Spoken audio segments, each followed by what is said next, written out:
Tonight, I have an absolutely amazing guest. I'm very excited about, and I've been talking about for a minute now. So I just wanted to say hello to everybody in chat. I see it's rolling, so I appreciate you all being here. I have, let's see, I saw Kurt W75. Hey, Kurt. And we have Mel, nice. Mad Pack 777. And I apologize for not, but thank you for being here. Let's see. I know that if I miss anybody, you better believe. Oh, Benno's in the house. Midnight Night Watchers. Hey, welcome. I'm so glad that you guys are here and going to be with us tonight. So this will be pretty exciting, and for everybody to come. Hi, Tammy. Welcome, welcome. Just want to make sure that you like, subscribe, share. Definitely share this episode. I would love to get out what Derrell is doing and go in a little bit more about all of that to the community. It's so important. It is so important that we support the real, authentic, and genuine people in this community, as you know, and you probably have heard me go on my soapbox about a time or two. So welcome, thank you everybody who's in the chat with the mods, with the wrenches, and our admins. You guys are so much appreciated. So I'm going to get into it. For those of you who don't know who our amazing guest is tonight, it is Derrell Sims. Derrell, when I was talking to him backstage, is exactly, I was not disappointed. If anything, I was like applauding his efforts. He is no nonsense. He is fact-based. And I asked him a question, and this is where I think everybody in the community could learn from this. Huge. Instead of me watching you go and give your testimony a few weeks later after you've sat and told me, one thing or whatever, however I've watched you on a show, if you don't have the answer, that's okay. Let's let people know where we have the facts and where we don't have them. So this is where Derrell definitely shines in the community. So what does Derrell do? I mean, he is not just the implant guy. No. I was actually referred to him a few years back over blood types, and we were talking about that and DNA stuff. But the alien hunter, is a pioneering UFO researcher and self-proclaimed expert on alien abductions with over 38 years of dedicated field investigation. He's out there. He's based in Houston, Texas, built a reputation as a relentless, pursuer of physical evidence in the realm of extraterrestrial encounters, focusing on medical and scientific proof of human-alien contact. His work challenges conventional views of reality, posing that alien entities operate like a sophisticated intelligence agency. How interesting is that? Experimenting on humans. Derrell, a little bit of background on him. He was a child experiencer since the age of 4. It's not always easy in relating and doing all this. He's been a part of many surgeries of implants being removed. He's a former U.S. Air Force military police officer. Thank you for your service, Derrell. It's also involvement in the CIA operative through aspects remain unverified. That they can say that all day long, but we know. He's definitely got his hands in so much different stuff. In the 1990s, he pioneered the study of alien implants, often ceramic, metallic, or plastic-like objects embedded in the victims' bodies without surgical scars. Alien fluorescence, I have a lot of questions to ask him about that too. Glowing skin patterns left as markers.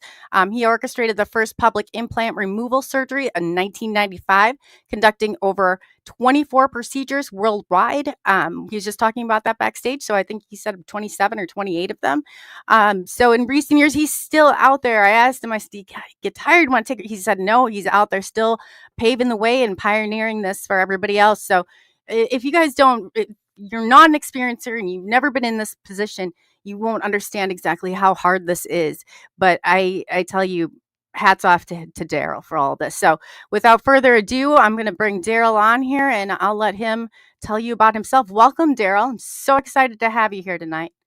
I'm delighted to be here, Coley. I've heard a lot about you, and now I get to meet you face to face. This is quite your audience. If they're anything like you, they got to be awesome. Thank you. They are a great group of people. I'm so fortunate. They really are a great group of people.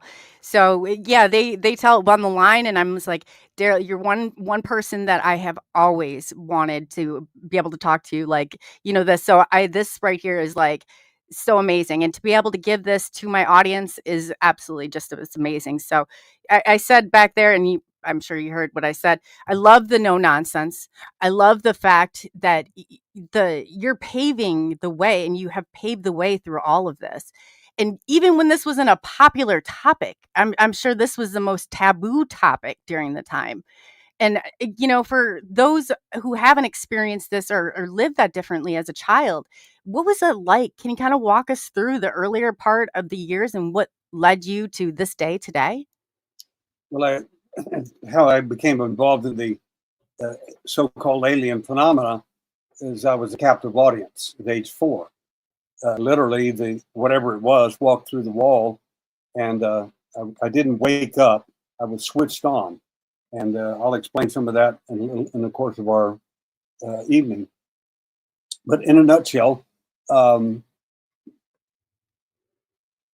the entity was in the room. I sat up in the bed immediately, not waking up. I was completely awake instantly.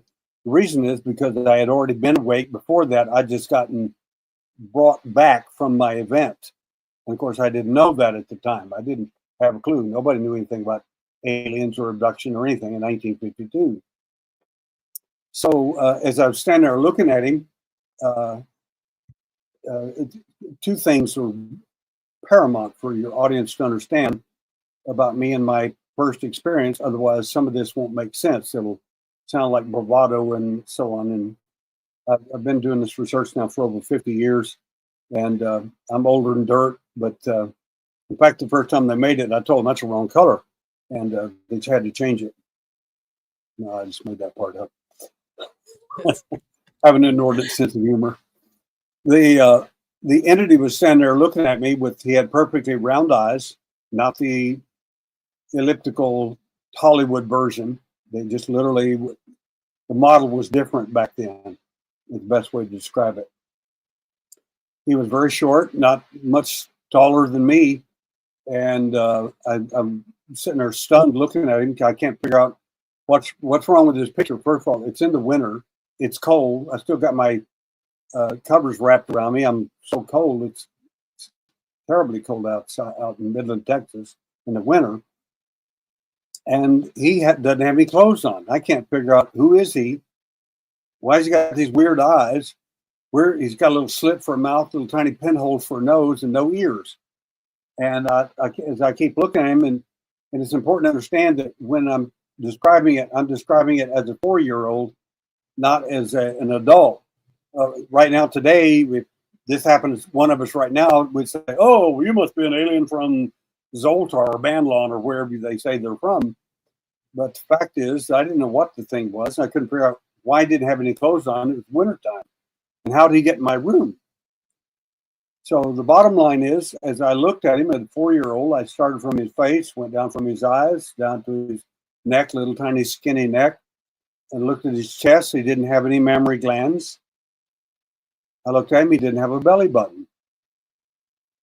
And I looked down further, like little 4-year-old kids would, he didn't have a TT. So I'm completely like, how can this be? And of course, years later, when I began to study my event and find out what really happened, I realized if he doesn't have mammary glands and doesn't have a belly button, he didn't get here the way we do. He wasn't born, in other words. He was hatched, cloned, made, or manufactured. And the reason he doesn't have a genitalia is because he doesn't procreate. Now, what's interesting to some of your audience, and I won't have time to prove a lot of this to a lot of people, and I don't have time, but we have the evidence. But we've got pictures of real aliens. It's stuff I've seen on the internet. I'm not convinced 99% of it is real. Not convinced at all. But the images that we do have are from actual abduction events where one of the people was a photographer, took pictures just as they were coming through the wall. And we've got some incredible imagery of a mantis being and a gray, and they don't look just like the Hollywood version. I'm sorry, they don't. So I'm going to have to go with the real stuff we're looking at. And we've also got some pictures of hybrid entities. They don't have a belly button. They don't have a genitalia. and so on. I mean, there are reasons for that. It's because they were hatched, cloned, made, or manufactured. They didn't get here the way you and I did. They weren't born. So we have to ask the big question, how did they get here? We'll get to that in a moment. The second thing, this is really important for your audience if they're actually have an interest in what we're talking about here, is something strange happened in my event when I was 4 years old, much stranger than the event that I was witnessing. We don't know how that happened, but why it happened, we don't know. But you've heard the term hot mic. A hot mic is like when a president is doing like when Barack Obama was talking to President Putin privately, and he told him on a hot mic, and a hot mic means somebody's got a mic on and they're not supposed to. And he told Putin, he said, that's all right, I'll straighten all that out whenever I get back in as president. And everybody heard that. Of course, everybody won't know what that was really about. But my point is, the hot mic is when you're hearing things you shouldn't. Well, what happened to me in my event, I'm listening to the entity communicate with me, skull to skull. In other words, I'm getting the messages, I'm hearing things in my head, which is really weird for me because I'd never heard anything in my head other than me talking. So he's talking to me and he said, I'm looking at him, he said, it's awake. And I realized it's awake, that it is me. And the question is, who's he talking to? And the amazing thing was, that's what hot micing means in this discussion. I was hearing who he was talking to in the room, beside the fact that he was talking directly to me. Wow. Now, that's kind of important because it's like you being on the phone talking to someone and you're getting to hear their thoughts as well. Besides what they told you, you get to hear the right story. Well, I've been an abductee for 13 years. My events ended violently at age 17, but I've been able to hot mic the entity all those events. Now, the reason that's important, and we don't know why, it's not some super skill, or I don't know why, I don't even know why it happens, but I only know it works. But I started listening to other entities in the room talking among themselves while they were talking to me. Oh, wow. You won't remember, or it won't be painful. And usually it was, and I did remember. But the important thing is, I heard a lot of conversations going on with the entities that they did not want us to know about. So whatever they tell you consciously, I would put a big question mark beside that. Because the stuff they told me, like it won't hurt when you get the implant when I was 12, it did. Blood poured out of my nasal passage and so on. And I did remember. But the really important thing was that I was overhearing the conversations with the guys who were in charge, the bosses, so to speak. People, other entities were involved. So that's kind of important because people always ask me, well, how do you know so much? You think you're so smart. No, it's not that I'm particularly smart. It's just that I can remember real well. When somebody tells me something, especially I'm not supposed to know, I pay real close attention to that. And that was the really mind-blowing experience for me as a kid, because I remembered what he was saying to me directly, that I could hear who he was talking to, so to speak, over here to the side that I didn't see. He kept me focused on himself, not on the other entity in the room. That's intense. So is this telepathically that you could hear, or is it odd, where everybody could hear it, let's say? Well, yeah, it's telepathic because I could hear it. Sure. But the reason I had this verified a couple of different ways, that to me, me telling that it's just a story. Mm-hmm. But now going to getting scientific and other testing, that's kind of important because, and especially if you can redo that in another abduction event, and you start hearing stuff that, again, believe me, stuff they do not want you to know. You're never going to hear this stuff. They're never going to sit there and tell you why they're really here or what they're really doing. They're going to tell you what they want you to believe or what they want you to know.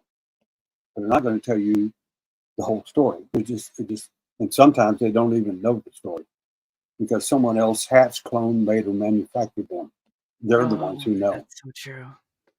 I'll never forget when I was in surgery, I came out, they didn't have pain medication, they had switched over. I remember the nurse saying, "She won't remember any of this." And I heard the whole conversation and I remembered the whole conversation. And that just took me right back to that type of hospital room talk that they think that you're not. That's so. And I think another important part that you just said is you learn something, okay, that you thought. So now you're going to take it and you're going to test it. Like I used to do this with ways of staying more conscious in experiences. What can I smell, feel, touch throughout the day? I would remind myself of doing this and testing it out. And I'm hearing, is that what I'm hearing you say, that now, I've explained this back end part. Now I have a theory on this. Now I'm going to go out there and I'm going to collect the data to prove or disprove this. Well, it's really an excellent point. Everyone, because our experiences are so bizarre, we should all question them. And we should question especially the intent of those who did this. For instance, many years ago, the CIA did experiments on civilians that they were not supposed to be doing experiments with. They used LSD and all kinds of things. The project was called MK Ultra. And the heartbreaker about the whole thing is that they did this without people's knowledge. Of course, people thought they were insane. Some of them committed suicide and so on. But the point is that whatever your experience is, you have to explore that and find out what happened. And of course, some people did, and thankfully, some scientists also looked into this and found out who was behind it. But to me, there's no difference between some illegal operation going on like that in the CIA or whatever. That's no different than the alien, in my opinion, doing the same thing on people, doing this stuff and not really being truthful about who they are, what they're here for, what are you doing, etc., etc. I mean, if I may, I'll give you I'm an ex-police officer. I'd like to give you a police illustration of my point. I've handled murder cases as well as other things in the military and so on, and also as a private investigator in the state of Texas. And if I walked up onto a scene and saw 8 people standing around a body with a knife sticking out of his back, my first question would be, who saw this? And all of 8 of them raise their hand, and they give me 8 different stories. Guess how many people are going to get to go downtown? All 8 of them. That body did not die 8 different ways. And you've got 8 different stories. You've got a serious problem with at least 7 of them. So what's the point? So that obviously that would be true. The body only died one way.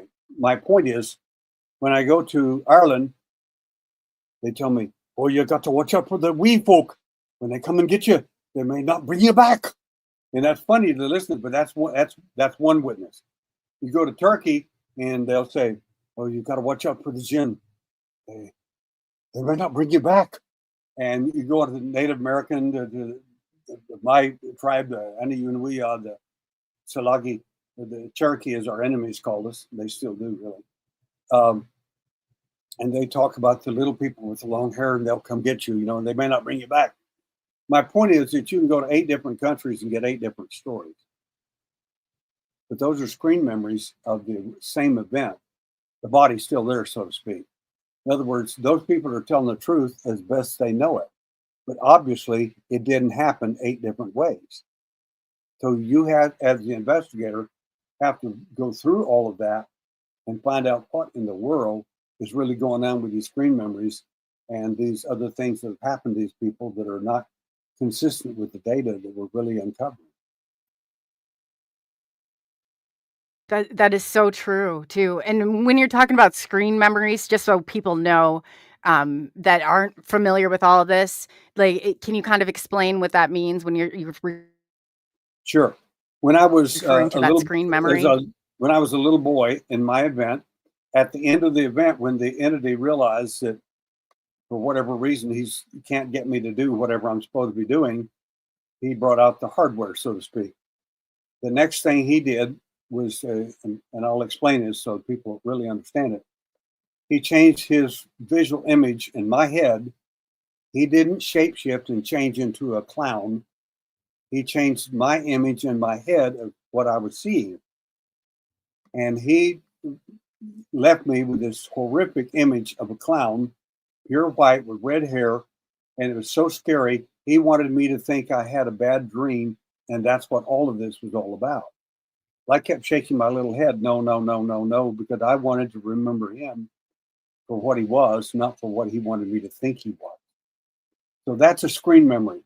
Now, what's funny about that is a lot of people, now I put this out back in late 1980s, early 1990s, about clowns being one of the screen memories that they leave on people's memory to try to make them think that they had a terrible dream when it wasn't. It was, in fact, that's just an overlay. It's a false memory is what it really is.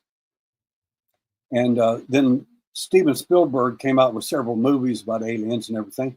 And really amazing, in the background of one of the movies, in the background in the forest, you can see this clown walking through the woods, looking at you. Every abductee that saw that movie knew exactly what that was all about. But the fact is that that's just one of many screens. Sometimes they'll use Casper, the friendly ghost, or they'll use other imagery. It doesn't matter. They'll use, in some cases, they've actually used my imagery to a person to make them feel comfortable because you can trust me. Oh, wow. But the fact is, it's them, it's not me. So you realize this. How were you able to, stay? Is there something that you just think it's something within you? You kind of were able to keep that little bit of space where they couldn't completely manipulate you on it? Well, the manipulation worked up to the point where I started seeing the image of him, and what I did was interrupt his transmission, so to speak. And I kept shaking my head and getting my eyes off of him, not paying attention to him. And when I did, the image went away, and there he was again. And I realized that whole thing is fake. That's not real. And that is one of the things that's important for people to know if you want to break their spell over you, so to speak, or their whatever you want to call it, hypnotic progression on you, or whatever you want to refer to it as. Once you do that, once you break that, you can see what's really going on and who's really behind it. Wow. And let me tell you, I'm sure that wasn't a safe place to sit either. Well, the thing is that there are many different screen memories, and I talked to John Mack about this whenever he was alive, when I was in Istanbul, Turkey, and anyway, it's a long story, but the short version is, I told John, he said, "Why do you always get contactees and I always get, you get abductees and I get contactees?" And I said, "That's not really true, John." I said, "I get both." He said, "Well, what do you mean?" I said, "Well, people look at you, John, with you have more of a, we don't understand them because they're far higher and different and bigger and better than us. So therefore, we have to, kind of respect them, even though we don't understand them." I said, "You come at it from a more elevated point of view, so to speak. Me," I said, I'm just an ex-cop. I said, when people take me out of my house or anybody out of their house, I said, that's called kidnapping. Mm-hmm. That makes me an abductee. You abducted me. Now, a contactee is a person who gets the same treatment, but they bought into the screen memory and they whatever they did, it doesn't matter if it was good or bad, because whatever it was for our highest and best good. My response to those folks is, that's exactly what the conquistadors and others told the American Indians when they came. Oh, you're so How'd that right. work out for them? Oh. Well, we're higher and smarter than you are. Wow. We have weapons and boats and things you don't know anything about. So because we have better tech, we're obviously far better and far whatever. Well, that didn't work out for anybody in South America at all, and not many of them in the U.S. I said it's the same thing, Native Americans. What are we even doing celebrating? I'm not trying to be, but we gave, I mean, it's crazy to think that way, but there is a part of people that they have a hard time saying that because you are right. By definition, they did come. You did not have a choice. You didn't have a choice at 4 years old. You didn't give your consent or were able to give your consent to have that. Well, my parents, the next morning, when I got up, I was very upset, and they questioned me at great length. They're loving parents. They thought I'd had a bad dream, and I told them no, I didn't, and they were very alarmed by that next night, which they had never ever ever done in my whole life. They put me between them so that I would sleep better because they thought I'd had this horrific dream. I was sleeping between them, and I told my mom about this. She says, "I don't remember that." I said, "Mom, I couldn't possibly forget it. That's the only time you guys ever put me in the bed with you." And I was 4 years old, laying between you. I said, "Daddy slept like this with his arm over him that way, and you sleep on the other side this way." And she says, "How do you know that?" And I said, "Because I was there, Mom." Just because I was little doesn't mean I don't remember anything. And I said, then I felt something wrong, and I opened my eyes very quickly, and I realized they're there again. And the second night, the next night, while I was between Mom and Dad, there were two of them at the end of the bed, and they looked identical. But here's the amazing thing about it: whoever your handler is, the one that picks you up, I call it the cosmic pizza delivery guy, and you're the pizza because he's going to deliver you somewhere. They look exactly the same, but the amazing thing is, if there were 100 of them in the room, I could pick out mine from any of them. I don't know why that's true. I just know it. And mine was on the right-hand side, and the other guy, whoever he was, looked just exactly like him, was standing next to him. And the next thing I know, I'm gone. They took me again. So I guess they didn't get the job done the night before, whatever it was, and they had to come back and clean the mess up. But so screens are kind of important because you have to remember what. Well, I'll give one last illustration.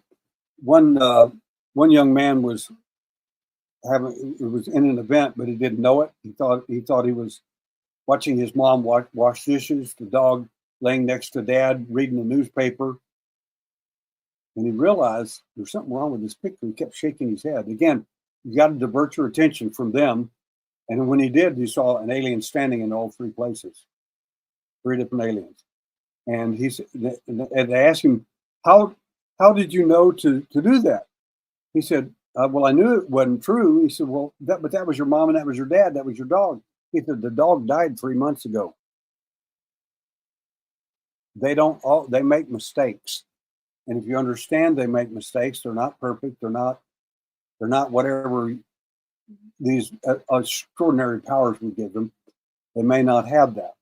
But one lady told me, she says, you're wrong, you're 100% wrong. I said, please help me. I'm open-minded here. Talk to me. She says, well, they have spaceships. And I said, okay, I'll go with that. She says, so they are super intelligent. I said, young lady,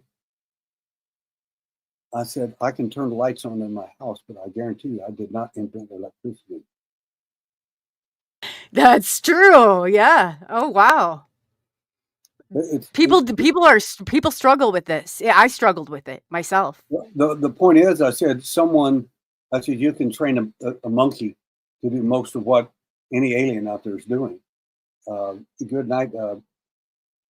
The fact is that I said if you thought out a caveman, so to speak, we found a caveman in the tundra and thought him out and he lived.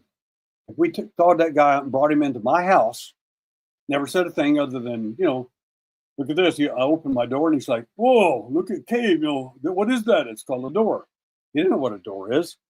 He goes inside and he looks around. I flip a light switch. What do you think he thinks? Oh, moon, look, the sun. You have a sun in your house. He doesn't know what that is. He thinks I'm supernatural because I have tech he doesn't have. And the fact is, I'm not any different than him. He just got unfrozen is all. Then we go over, you want to have a lot of fun with this guy? Make him think you're super you're a time traveler. Just plug in your VCR, the movie 1 million BC. And you'll look, oh, look at that. And you always look at this dinosaur. I ate that when I was a kid, Yeah. Oh my gosh, I'm watching a time machine. Yeah, that's you over in throwing that spear at that Tyrannosaurus. He doesn't know. He doesn't have a clue. He'll think you're a time traveler when you're finished with him. The fact is, you're not any smarter than he is. You can flip a switch. You put a tape in a VCR and push the button. How much high tech skill do you think that took? That's an excellent point because when you don't know the situation, or let's say that somebody else goes in ahead and they understand the play, the motive and everything, and you walk up to it, you're going to think everything laid before you is something it's really not. I mean, that's well put. Well, I went to a psychologist invited me up to Dallas, Texas in the 90s and said, I want you to work with some of my abductees here and contact these. And I said, okay. I said, so I worked with them and everything. And the amazing thing was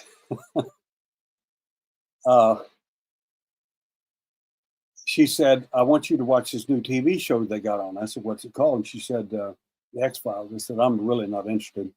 I just don't, I'm not really, I don't care. I'm actually busy doing stuff. I'm not. So anyway, she said, please watch this for me. I've recorded these for you. She said, they stole your research. I said, what are you talking about? She said, just watch. So she played the first one, turned it on, and this fluorescent hand came up.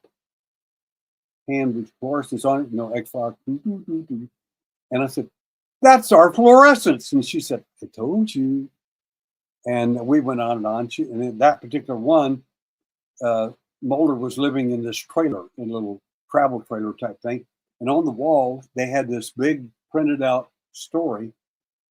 It's called the December 8th, 1992 Mass Abduction by Derrell Sims. I said, that's my story. That's my work. And she said, I told you. And later, the X-Files interviewed me personally. And I wouldn't go on their show. And they got mad and said, why not? And that's because you stole my stuff. And they said, of course we did. And it's great. It's great stuff. That's but you never gave me credit for any of it. You just stole it. And they said, that's right. Anyway, I finally went on the show. It was funny the way they tried to do it. They said, I told them, no. And then they finally said, look, Mr. Sims, you're a 4th-degree black belt in martial arts. You have 2 instructorships in scuba diving. You're a hypnotic anesthesia therapist. You're a master hypnotherapist. You've done all these things all your life. If there was a Mulder, it would be you. I said, nice try. It's not working. And anyway, we talked for a while longer, and they finally said, please, just come on the show. If you don't like it, we'll cancel it. I said, okay. So they did the show, and they sent me the video of it. I have the actual video of my interview. They said, we can't use it. And I said, why not? He said, exactly what you said. That your research is the horrific part of it. It's true, unlike our stuff. He said, but we can't show some of the stuff that really happens in these abductions like you recorded and got evidence of. And they went on and on. And I said, okay. He said, we're going to do something we've never done for anybody. We're sending you your own interview with the X-Files. He said, they've never done that before. They won't do it. And he said, it's your gift from the X-Files. Thank you. So I'm delighted now I've got it. And I'll probably put it in production and actually let people view it. It was a lot of fun. A lot of fun. Wow. I mean, just to know all that is unbelievable, to have that kind of confirmation. When you were talking before, when I described this in my experiences, I said, I think, and from what I saw in them, and I don't know how much of it was screened, how much of it wasn't, but their skin was like a old fluorescent. It reminded me of like the old school kind. They used to paint on the bottles and it glue. And I was like, glowed. I was like, was it like reflective of light? But it was that fluorescent. And when you were describing that, I was like, it just took me right back to that moment. And I was like, I've seen this. I've talked about this. I'm wondering if that's similar to what you were talking about with the fluorescent, the alien glow of what that was, because there's nothing as like that green color you could only as like in the 80s, 90s, it was really popular and it was thick and you painted it on and it was kind of that off-white color during the day. And it was like I said, I don't know if they're reflective of the light or what's going on, but it gave that fluorescent glow. Well, you're right on target. The term "little green men" actually there's a story behind that. The the alien, and we've done this in experiments and so on. But basically, the fact is, the alien has in his skin coloration. If you if you if you turn the black light on, and some people have in their abduction encounter, they have a black light on in the room, and when the alien came in to pick him up, it'll really scare you then because he doesn't just look like an alien. He glows in the dark. I mean, like a Christmas tree.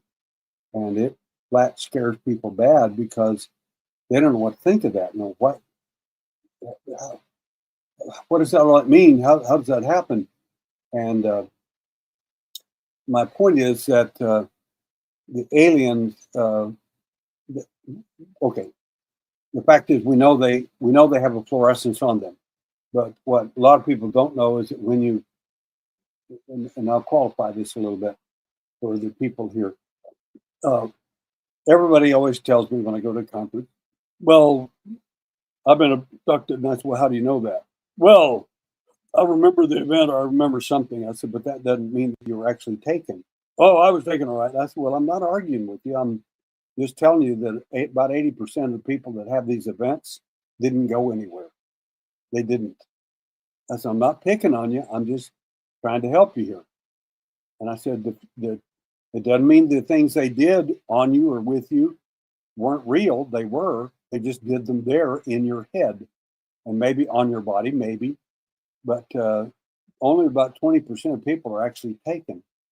And I said, so those people, I said, we have a real special interest in because they will have specific markings on them. And one of them is the fluorescence. What do you mean? I said, that particular fluorescence, it tells us a lot. I said, some of the fluorescence is simply in a simplified form here is due to casual contact. In other words, if they grabbed you by the hand like that and carried you away, and you told me that story, what do you think the first thing I'm going to do with my $500 black light? I'm going to be checking you. Because if he's touched you and done that, and within 24 hours, the fluorescence is going to show up on you. And the interesting thing is that fluorescence is amazing because you will have, in that case, you would have 3 or 4 fingers like this, and be in a glowing, usually a bright green fluorescence on your arm. And when people see that, it's one thing for you to tell the story. It's another thing for you to Oh, I was just thinking you're right. You're yeah, so you hit right. yourself with a black light and it'll freak you completely out because you realize, oh my God, it wasn't a dream. It wasn't anything like that. So it bothers people a lot because now they have proof that. And I'll give you one quick example. Uh, one abductee came up to my house one day and she's very, very, very truthful and very discerning about her experiences. And she said, Derrell, they took me and they made me. It was just a dream. I'm sure it was. I said, just tell me what you think. You don't have to prove anything. Just talk to me. They, they, they, they showed me with this little horrible looking little baby, like one of them. And I said, okay, then what? She said, they told me to suckle it. And I said, no, I'm not going to do it. And they said, if you don't do it, it'll die. And of course, she bought into that. and she nursed it. And she said, "I'm really upset by doing all that." And I said, "Okay, when did that happen?" "Last night." I said, "Good. Thank you for coming over." Told my wife, "You take her in the other room and you examine her from head to toe, but particularly on the side of the neck, in her hand, and on her breast." And my wife came back and says, "You know the coloration nobody knows about?" I said, "Yeah." She said, "She's got it on the side of her neck where the baby, uh, the slobbered on her neck, so to speak, and on her hand where she held it, and said it's on her breast." She said she suckled something. And anyway, so that wasn't a screen memory. And there's good, solid evidence, as far as we're concerned, indicating that she had a real event. And she remembered a lot of it as well. But she still thought it was a dream because it was just too much to believe in, too difficult. And You're right, because what you said before is so true, because I sit here, but if I had to, and I even was talking about this the other day when you had come up in conversation with Jay Michael, I said, man, to actually have confirmation, to actually see that all of this, you have to, that's a whole new level of acceptance and really telling this and going out there, and you've gone under all of this. Not only that, you're going out and doing and helping other people. How did you even wrap your mind to accept any of this? That had to have been just a mind, you know, a whole mind tangle, I guess, in itself. let me tell you two aspects of this that are kind of important for your audience. Because if I were people in your audience, I'd be saying, "Well, it could be this, it could be that. Lots of things glow in the dark." That's true. You think we didn't know that or didn't study that? So, the first case I had of this, a lady in Houston, Texas, a very um, upper crust lady. I mean, financially, and we were working with her, and I said, "Do you mind if I check you with my black light?" And she said, "For what?" And I said, "I don't know." I said, "I have intuition shows up in my handwriting." And I said, "I'm very intuitive about finding things out." That's really a good, important thing to have if you're a police officer investigating cases. And she said, "Sure." I said, "We're just going to look at your face, expose scan on your arms, and so on." And as I looked at her face, nothing showed up. And I raised up her arm, and there on the inside of her arm was a Mandelbrot set. Mandelbrot set is a mathematical configuration of the mathematical configuration of uh, a piece, harmony, so to speak, in the middle of it. And the outside is a configuration of constant change, of chaos, order and chaos. And anyway, she looked at that and said, "What the blankety blank is that?" And I said, "I don't know." That was the first case Flores we found. And like a rape victim, she ran to the bathroom and started scrubbing as hard as she could to get that whatever it was off of her. The harder she scrubbed, the brighter it got. Now, what do you think I would do? I took a sample, of course, and we got drawings of it and everything else, photos. But the important thing is, uh, not long after that, a professor from MIT called me and thanked me for my work and everything. He said, "I'd like to do a scientific paper on your work on fluorescence." I'll give you a clue. Nobody at MIT writes papers about UFO people, scientific papers about fluorescence. That ain't going to happen. I said, "Nobody's ever going to publish it." He said, "Want to bet?" He said, "I'll write it with you if you like." And he said, "The fact is," he said, "I think your work is so stunning." He said, "You have, in my opinion, as a professor, a tenured professor," he said, "you're so far ahead of us, we don't even know where you're at." That's a nice, wonderful statement, but I just kind of squills the ego, but so what? He said, "No." He said, "Your work deserves a scientific paper, I'm telling you." He said, there's more to He said, "You're discovering things we didn't even know existed." And I said, "Well, I'm elated to hear it." And so the fluorescence has got a background in a history a little bit, and we've got about 15 or 20 samples that we would love to have tested. And one top scientist, called me here a while back and said, "You need to get those tested right away." And I said, "Well, I'd love to, but I'm just I'm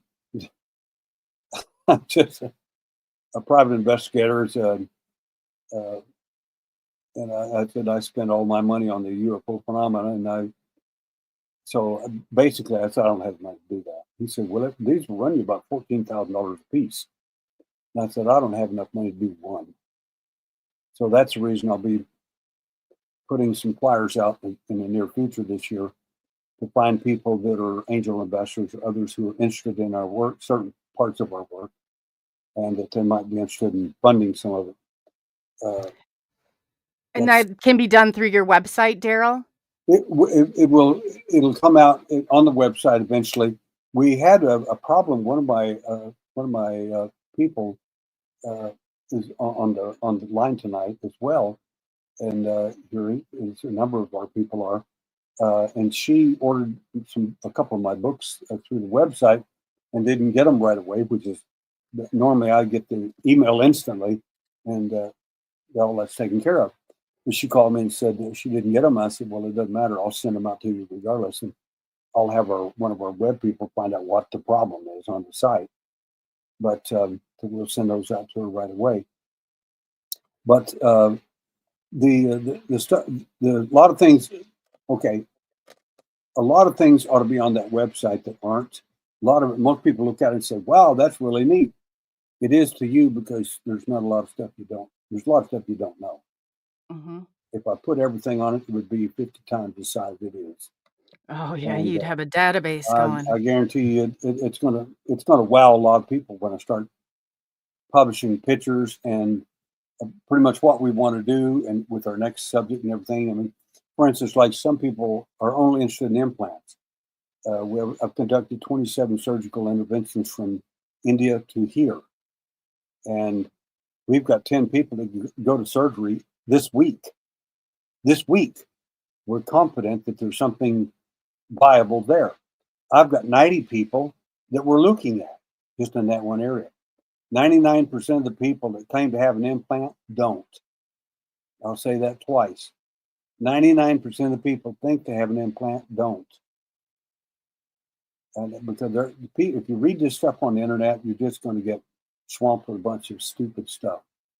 If I discovered it, and we've done lab tests from Los Alamos, New Mexico Tech, Stanford University, in York University, and the Royal Society of Chemical Engineers have looked at our work, we probably have got our oars in the water, so to speak. So most people think, "Well, I got abducted, so I must have been chipped." You don't know what you're talking about. First of all, it's not a chip. And second of all, the chip only has a span of about 5 feet, if you're going to use those terms and so on. So the fact is, Oh, most people yeah. they don't even know what an implant actually is. Well, it means that's you talking. That's people saying whatever they think it is. They don't know. They haven't looked at the science. They haven't looked at the data. They haven't looked at the actual entities. They haven't looked at the actual implants. They've not tested them, not done things with them. I have. So I kind of have a little bit of a background to answer a few questions. Here's where I wanna give you a standing ovation. Like, this we need more people like this right now, what he's saying, like, right now. What do you see characteristic-wise that people with implants compared to what's being spread across as the internet as alleged implants? What's Anybody that's there's so got a many foreign of them, object, yeah. anybody that's got a foreign object in them, they always call and say, "I got an implant," and they'll send me the pictures, and I'll say, or the X-ray, and I'll look at that's not an implant. "Oh yeah, it is. Yeah, because I was abducted." I said, "That doesn't mean you have an implant. It means you got abducted, probably, And I'll give you a case point. It's a hand of God, true story. Guy came to me and says, "Look at this." He said, "Look at that. It's a sphere." He said, "That's exactly what they find, isn't it?" I said, "Now, how do you know what we find? How do you know? I haven't told anybody. How do you know?" "Well, I just know." I said, "Okay. So fill this room with your knowledge." And so anyway, when I did have the money, I took him to surgery. I didn't believe a word of his story. "Does he have a sphere that there?" I said, "It looks like a BB to me." He said, "No, it's not. It's a real implant. It's really real." I said, "Okay." Took it out, put it on film and everything, sent it off to Scotland to a friend of mine that was a metallurgist there. He checked it out, did this beautiful flowery scientific language. I said, "Knock it off. Don't speak to us in chemicalese. Speak to us in English. What is that?" He said, "It's a BB." And I called the guy back and said, "Well, we've had it looked at and your implant's a BB." He said, "Really? Oh, I thought that was the other hand I got shot in when I was a kid." I said, "You wasted all my money and all that time for something already." He said, "Well, why did you do it?" I said, "Because if I don't do it, people like you will say you're part of the cabal. You wouldn't look at my implant because you knew it was real." And that's it. I said, "Now I got you." I said, "I needed you for Ended it right a there. false, for a negative." He wasn't trying to lie or cheat or anything like that. He just didn't know. And a lot of people just have marks, cuts, bruises, and scars on them. We don't know where they came from, but some of them we do know because we've got a good database. And one lady that's on site tonight, as a matter of fact, she sent some bruising to me, and I looked at it and I said, "That happened about a week ago." And she said, "You're absolutely right." I said, "We can tell by the coloration of the bruise." Basically, I said, "Look, they're like with fluorescence and bruising, there are two kinds of bruises we look for. One is procedural, and first one is casual contact. If you've got a big thumbprint on your arm where somebody held you down like this, probably somebody held you down and bruised your arm. They were pretty strong when they did it. And then you claim an abduction. Well, that might account for that. You look with a black light, you'll probably find some fluorescence on that thumb as well. The second thing, we'll find certain types of triangular or different types of bruising that indicate that an instrument was used. That's called procedural bruising or procedural implant or procedural fluorescence. We'll find fluorescence that has very specific markings. We have markings on an abductee. This is one of the most remarkable cases I've ever seen of fluorescence. The person is a cop. She was abducted this is really unusual, 3 times in probably a 10-day period. That's real unusual for that to happen. But she had 3 separate kinds of fluorescence on her. We could tell by the coloration of it, the thickness, the density of it, and because it's subdermal and on contact, you can't get it off, can't wash it off. You can't. We've had doctors use various chemicals. You can't get the stuff off. The body will finally absorb it. But we took it. We made a whole slideshow out of her presentation, and we even saw some of the instruments they used to work on her. They had handled them, and it was fluorescent laying on her arm. We could even see that. It's one of the most amazing fluorescent presentations I've ever done. It's just absolutely astounding. And is it So like that's the procedural. green glow color that they used to? The only way I can describe it is those old Yeah. fluorescent. Well, let me go a little further here for your audience. Sure. Back in 1992, I was in San Francisco, and back then animal mutilations were getting to be pretty hot. The guy who was behind a lot of the study, so to speak, was a Fife, Alabama cop friend of mine, and he wanted to interview me for the conference. I said, "Okay." And he said, "Well, I want to check on you, ask you a few questions about animal mutilations." I said, "Okay." I said, "Well, hey, buddy, I don't really know a lot about it. When he's a cop, just because you tell a cop you don't know something, that doesn't mean anything to him. He didn't believe your story. And right off the bat, and he's a good cop too, good detective. He said, I want to know what you know about cattle mutilations. And I said, well, I've read a lot. I mean, I've looking at some of this stuff, and we looked at a few things, and I want to know what you know about cattle mutilations. So I said, oh, okay. I said, your cattle glow in the dark. He got in my face and said, how in Oh. God's name did you know that? Who told you that? I said, well, look, I'm an ex-cop. I said, I'm not stupid. I think I can do my own research. But how did you know they were glowing in the dark? And I said, it's okay. Don't worry about it. I said, my cattle glow in the dark too. He said, you mean the abductees? I said, if they get handled, yes, of course. And what makes you think you're any different than any other cattle out there? I said, you're only interested in yourself. You're only a higher being in your mind. The alien, whatever they want to do to an animal or you, I said, they don't really care which one it is. I said, I've got people that have been mutilated. I said, we don't tell people like that, usually on the internet or anywhere. I used to do a medical presentation for doctors. You guys don't get to hear it. You know why? Because it doesn't sell and because you don't like it. Well, those are higher beings. They wouldn't do that. Then you have to ask yourself the question, why are they doing that? Yes. Yes. And I guess I'm so blown away because I didn't hear about this fluorescent stuff. I came across it when I was doing research a few days ago for the show. And I guess in my mind, I always like with the absorbent of light, I always got stuck on it. I always got stuck on it. So I'm like, I wish I would have known while this was all going on. For people that are out there, is this still something? Is this still the case if they're, suspecting they might have this to get a black light and look and see on their body if they have that residual glow or I brought a little demo if you'd like. yes, yes. Oh, yes, Okay, please. I'm going to I'm going to turn the light off here for a second. Hopefully people will be able to see this. I've got a little fake alien hand here. No, I didn't chop it off. It's fake. But on it, I put some fluorescence. You can't see the fluorescence unless you have a black light on it.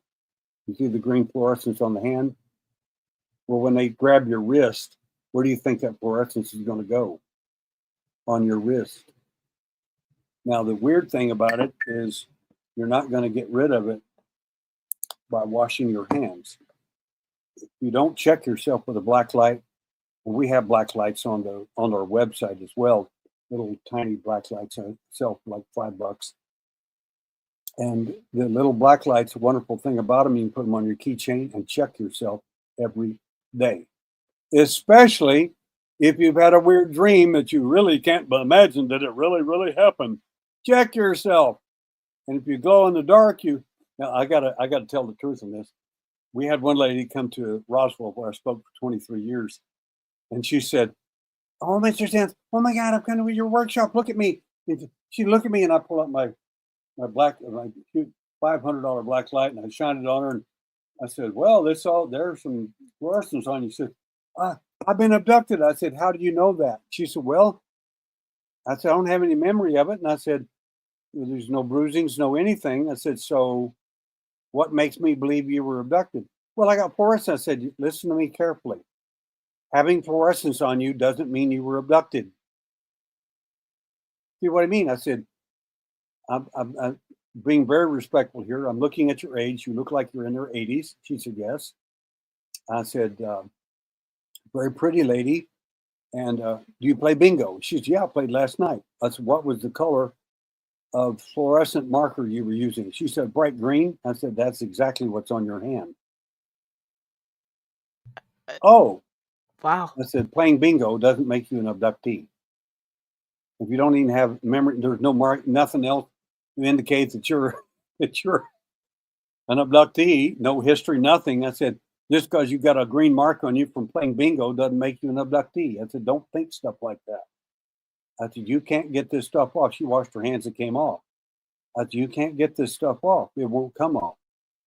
People have done, I've even seen people use sandpaper and try to get it. You just cut your skin up. So we take samples of these because we want to know what it is that the skin of the alien is exuding here. We want to know what that is. What did you find? Because I'm very curious now, because this is like hitting so home. I'm just like, wow.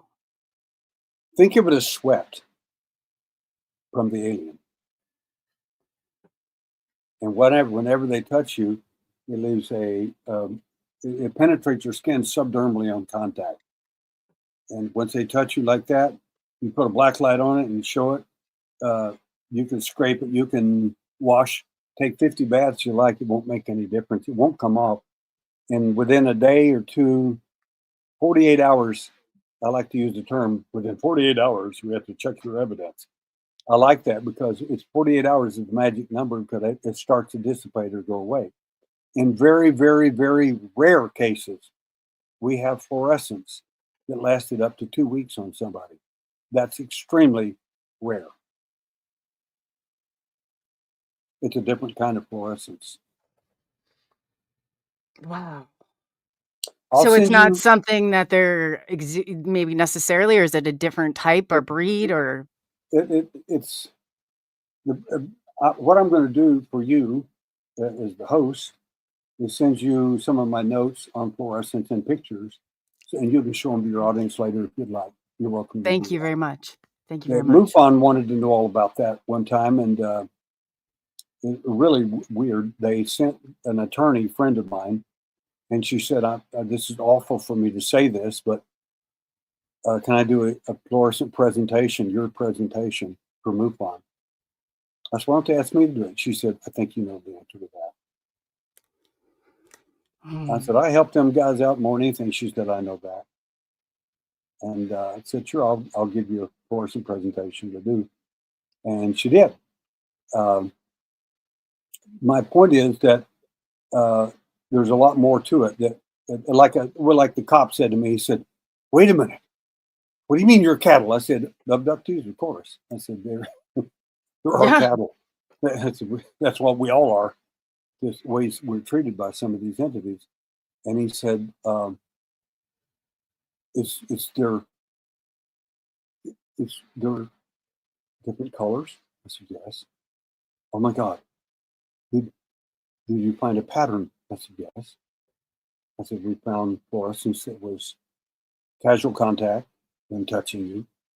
We have fluorescence that a procedural piece of equipment was touched and left fluorescence on you. It's obvious that's not hand, that's a particular piece of equipment." And then we have another kind of fluorescence that's we don't even discuss it with people. It's so rare that we're looking for people that happen to. And uh, I said, anyway, it's just fantastic. So I'll send you a presentation on that with some stuff on it, and you can show it to your audience. And That would be it's stuff fantastic. that they can check. They can check themselves with a black light. You'll get a black light out of a You're the first head person I've shop. heard talk about this, and it's so mind blowing for me because it hits home. And so I understand like this is only a small portion of it. I appreciate you going there, and I will take that information and pass it along because I think it's so important. Everybody would kind of look at me really oddly when I would talk about the glow in the dark. That's the only way that I had the words. I was just like, it's like that old glow in the dark, thick, like that's what their skin even reminded me of it when it wasn't. Cause I've seen them, in the not, and it seemed like whatever that LED light was, we didn't have LED light when I first experienced that. Not like we do now. Not, it's not, in every room in the house. And I said, they were just like, so it's so important, but you're really the first person that I've ever heard go in and talk about it. So it's mind blowing for me and yet a little scary because I think as an experiencer, you were whatever you want to put, I have a hard time digesting a lot of it myself. Sure. So this is huge for people. Well, I'll send that so I'll answer a couple of questions from the audience here. Um, Yes. I do not have any contact with Bob Lazar. Never met him. Like some of the things he's done, but I don't know him personally. I have no connections with him. And the fluorescence I discovered in 1992. And it was so new that, like I said, an MIT professor and the National Institute for Discovery Science, after our first surgeries, Bob Bigelow called me on my cell phone. I'll tell you the conversation in short, if you'll like it. Derrell, this is Bob Bigelow. And I said, well, what do I owe the honor of this call, sir? Well, you seem to discover things that we never even knew existed. And I've got like 19 or 18 or 19 of these scientists, and you've got us all wondering here, how do you find so much evidence that no one else has been able to find? You have to understand that's a trap question. He's waiting for your ego to explode here and you to act like a three-alarm idiot. And I said, well, it has nothing to do with high intelligence, obviously. I said, if you want to find a donut, Bob. And he said, I've got three people on the phone with me, three other people, and they all have PhDs. One has 2 PhDs and an MD. I said, well, that's good to know. I said, if you want to find a donut, you'll find a cop. Oh my God. They didn't laugh. They didn't laugh at No, all. I bet It was not. not I bet funny to not. them. No. And I said, I said, you think that's a joke, but it isn't. I said, you want to find physical evidence? Go find a Native American tracker that's an abductee. They'll know what to do. I said, that would be me. So I said, you think the alien implants are the only thing that I discovered? You think that's it? 50 years of work and you think that's it? That's all I've done? I said, I think I can do a little better than that. I said, in fact, these entities can actually be caught. You know what you're doing.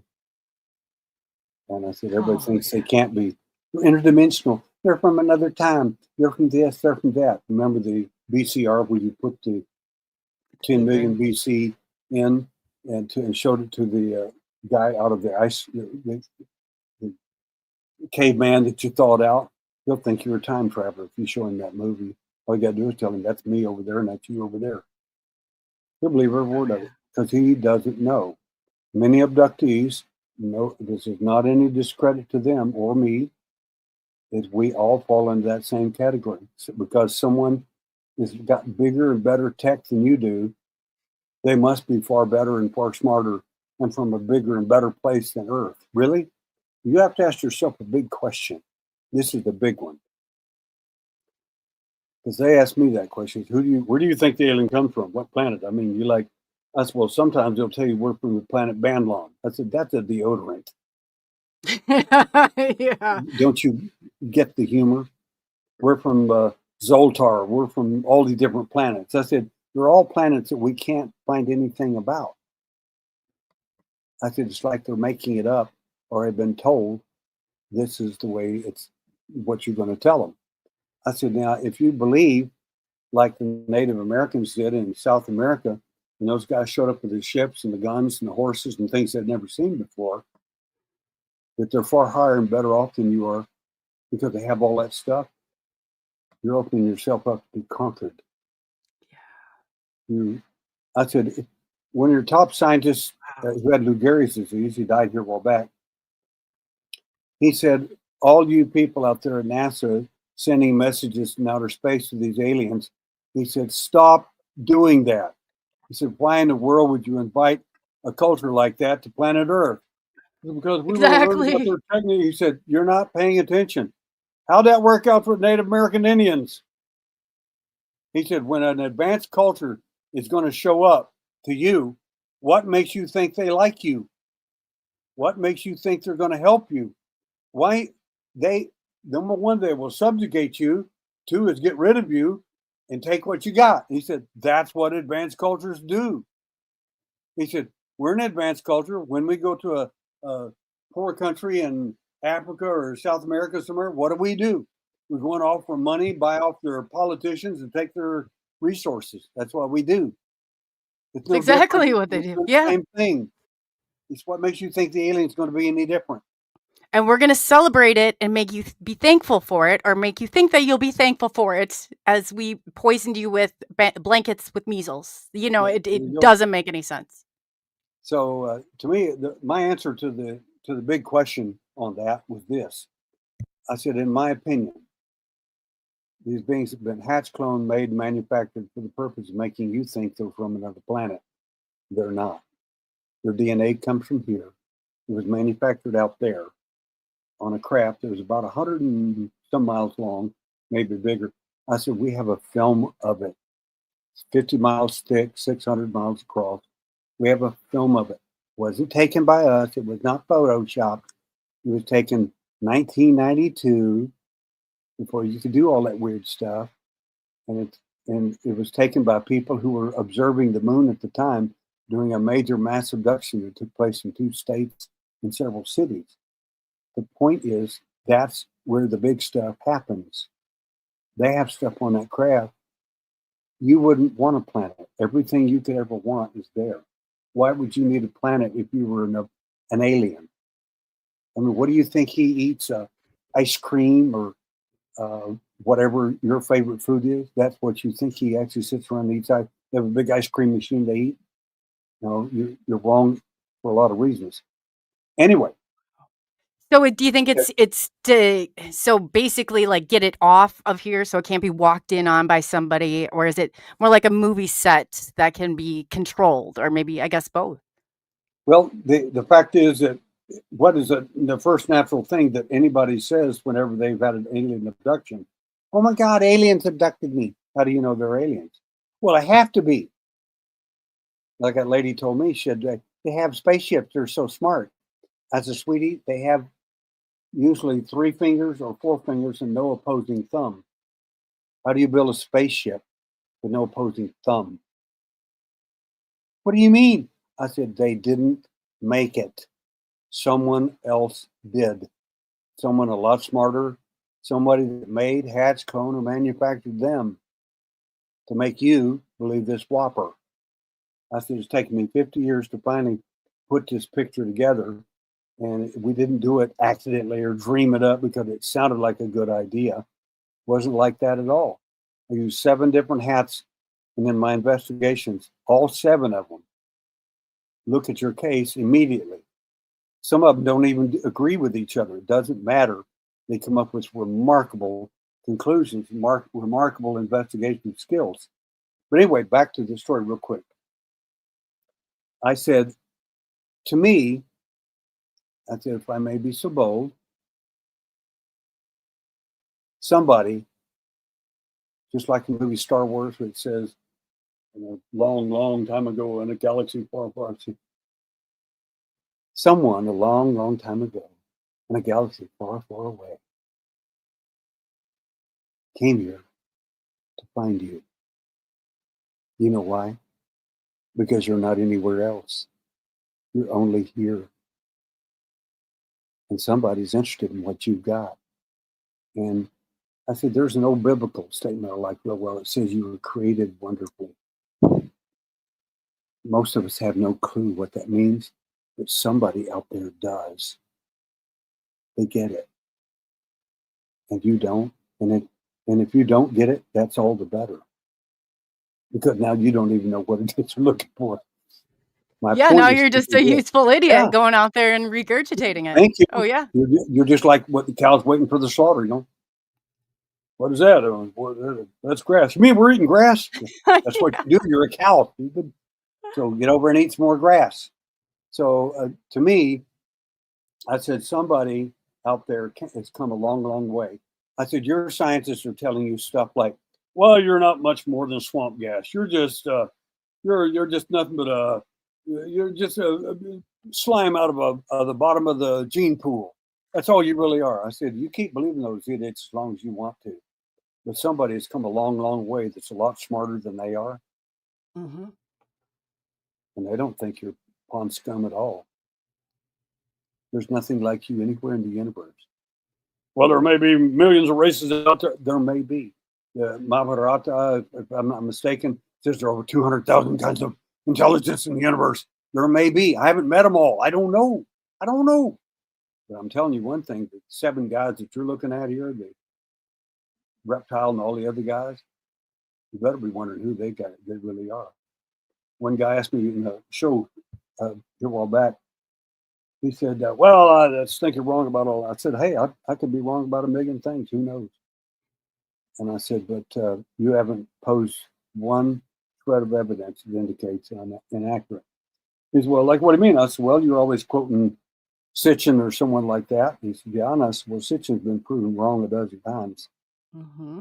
I said, I have a personal friend who was a Sumerian scholar, and in 3 other languages as well.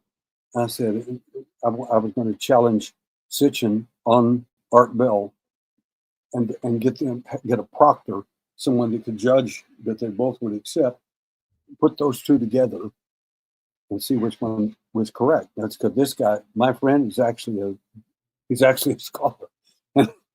Anyway, long story short, they Sitchin's people screamed and hollered, "We'll never go on." I said, "The Oh, I bet reason you will not. not go on is because you don't want to get exposed." But the point is that I said, you want to quote like the Sumerians or whatever. I said, I'll give you a quote. I said, you're not going to like it. And he said, why is that? And I said, because you have to look at all literature, all of it, not some of it. Mine's right and yours is all wrong. It's not like that. I said, you have to analyze all of it carefully. I said, in the 3rd chapter of Genesis, a reptile being walks in and talks to this woman that was created by God and tries to destroy the family with a lie. Now, if that story is true, and I think that it is, that's not any different what reptiles are doing today. They're That's what still doing the same society's thing. doing today. You're right. You're right. I said, All but design. I do whatever you want, say whatever, think what I don't care. I said, I'm not here to convince anybody of anything. Whatever you want to believe it's like the length of your hair. It doesn't matter. Cut it, dye it green if you like, or what doesn't matter. It's just, those are just beliefs. Yep. What the truth is, what the facts is, what will bear up scientific evidence and will bear up as best we can prove with all these heaven hats, so to speak, that's going to be closer to truth than anything. That's going to be the Occam's razor of it. That's just the way it is. What do you think they need us for? Sir, I used to go into this and I thought there were so many experiencers and that's what they flooded. And the more it trickled down and the more that I got to know, I realized there was a really horrible mental health issue running through the community also. That's a reality. There's also the reality of the people that are looking and they don't know, like the bingo lady. That's a reality. They started to dwindle down where I would find deception. I was a mental health therapist for 7 years and I was very good at that part of it. So there was, and it just seemed like the pool dwindled down more and more. Yeah, we have 3 different levels of people's experiences that they. I won't get into it. We'll be chunking down a great deal into it. You would appreciate it a great deal. Others kind of want to know the short answer, so to speak.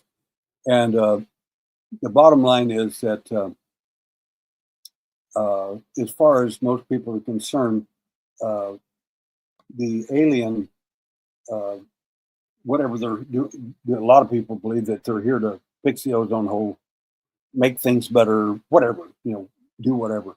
Not that humans have done a really remarkably good job, so to speak. I'm not saying that, but I'm saying the aliens here for other reasons. They will often use the ecology and things like that as their subtext for what it is they really want to do. For instance, one of the things we hear all the time, they're here to upgrade your DNA. Yeah. In fact, a PhD was hosting me on a show one night years ago. He said, "Yeah, that's what they're really doing." I said, "How do you know that?" He said, "What do you mean?" I said, "Well, you're supposed to be interviewing me. Now you're interviewing yourself." Yeah, now you're giving your I opinion, said, right?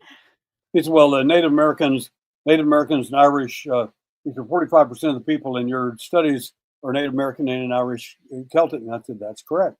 Well, the reason is because the Native Americans are so spiritual. I said, "Stop the bus." I said, "You can't talk about black people if you're not black. You can't talk about Hispanics if you're not Hispanic. You can't talk about Jewish people if you're not Jewish. You can't talk about Islamic people, not Islamic. Everybody, there's these rules everybody's got. I said, so I'm Native, Scottish, Irish, so I'm going to talk about all three of them. And I'm here to tell you, you don't know what you're talking about. I said, 200 years ago, if you came through Native American territory, I don't care what it's, I don't care what's Apache, I don't care if it's Comanche, I don't care if it's Dakota, you're going to get a haircut.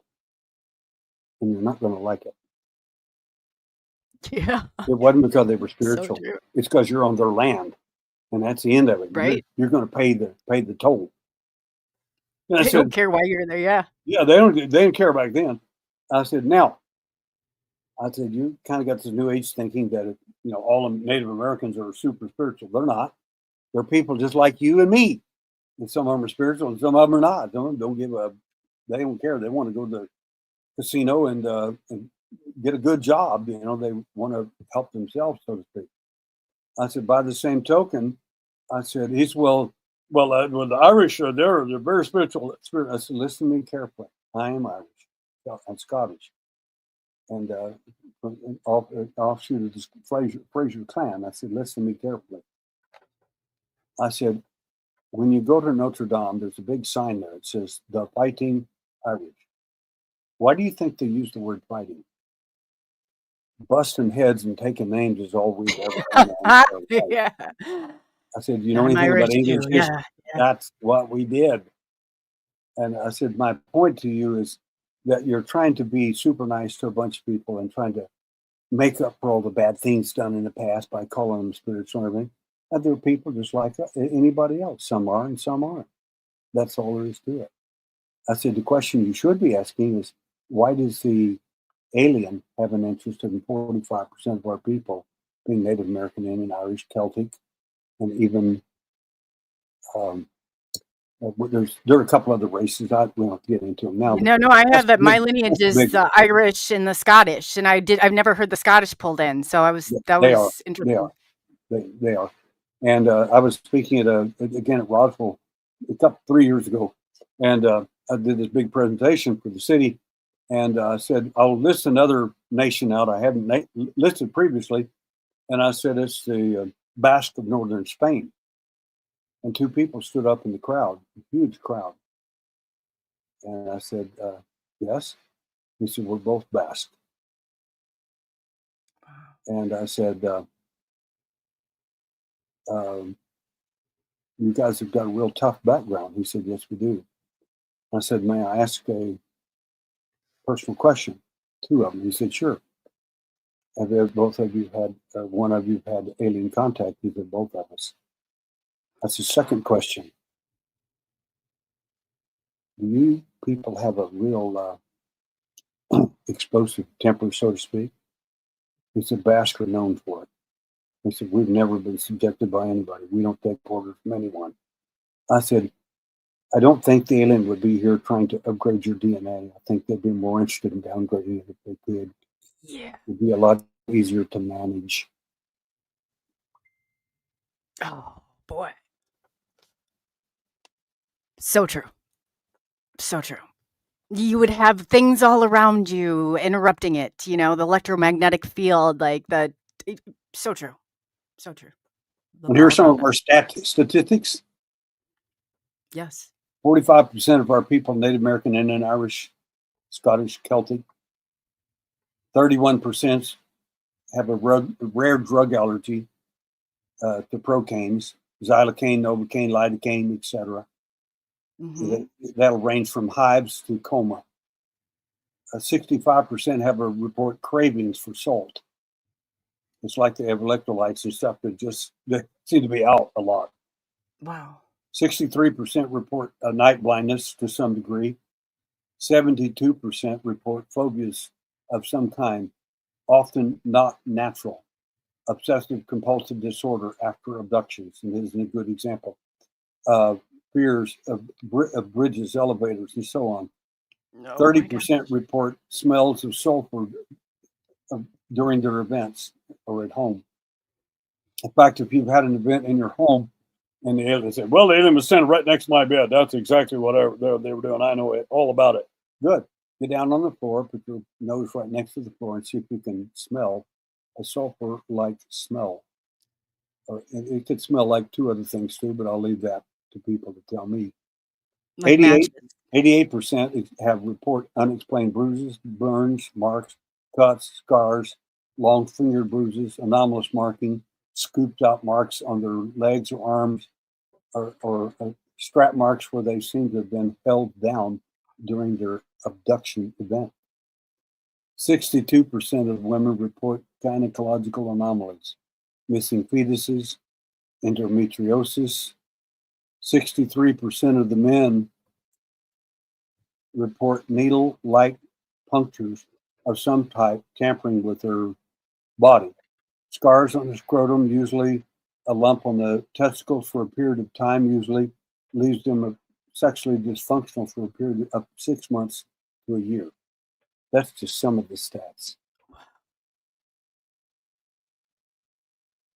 That hit home. It does. That hit home. We had um, I don't know how much time we have left. I've got a couple of things I've got to kind of finish this up with. I wanted to. No, you're good. Keep going. Yeah, I'm just, my breath was just kind of, when you were saying all that, I was just like, it hit home. I So know yeah, it's but a please lot to continue. Yeah. absorb. It really is. No. It's great. This is what people need to hear. I mean, but like, I don't usually emotionally shift. Like when you were going on that list, I was like, I could just feel it. But this is good. This is good for people. It really is. Well, the one thing that a lot of people, like I said, refer to think they've been implanted, and some have. There's no question about it. And there's at least one of my abductees is on here tonight, and I know for a fact that they've got an implant, and a lot of them don't want it removed, and that's okay. We don't pressure anybody to get them removed, because if you want it in there, it's your business. It's not anybody's business to tell you you should or shouldn't get it removed. That's a personal decision, like any other decision about yourself. But what I want to tell you about is the things that people should be more concerned with than "quote unquote" an implant in my body somewhere. Um, there are things I did a presentation in England this last year, a super big conference, and the presentation was on implants in general, which that got everybody's attention. I said, now I told you that because I'm going to tell you this important thing. I said, there are airheads out there on the internet who want everybody to believe that you've been implanted or chipped by the CIA, by the aliens. I said, isn't it interesting the word implant that was never even used before 1960, before I told people of what happened to me? Isn't that curious? It's like nobody mentions the statements like that's when the movie uh, came out about the what's the name of the movie? It was the one where people were they call everybody copper tops and stuff like that for the movie, and everybody started these terms, but no one stated that, no one knew that uh, before the movie. My point is that people do that; they start adding to. I said, so I'm going to tell you something, a new one, and you watch everybody take off on this one now. I said, besides the fact that there are actual implants from people, the alien does something that, in my opinion, is much more nefarious. What can I possibly say that would be more nefarious than an alien implant? Well, first of all, since 99.9% of you don't have one, you don't have that to worry about, do you? What you might want to worry about are the implants that are not visible. They're mental. Well, what implant would that be? I don't know what you're talking about. I love to go to conferences and ask these questions. I'll ask all kinds of questions. How many people have been abducted? A bunch of hands raised. And then I'll say, okay, How many people feel like your family is really not your family? And a lot of hands still go up that are abductees. Now, why would you think that? Your family is not your family. That's an app that's installed within you. It's an app. One of the biggest apps that's in every abductee everywhere. And I proved this. And how many people think you have an alien implant? About 15 hands will go up. And I said, okay, how many of you are going to go down and get an x-ray for me tomorrow? All the hands will go down. I said, the app in you, in any abductee, this is one of the main apps that they drop in every one of us, including me. I'm no different than anybody.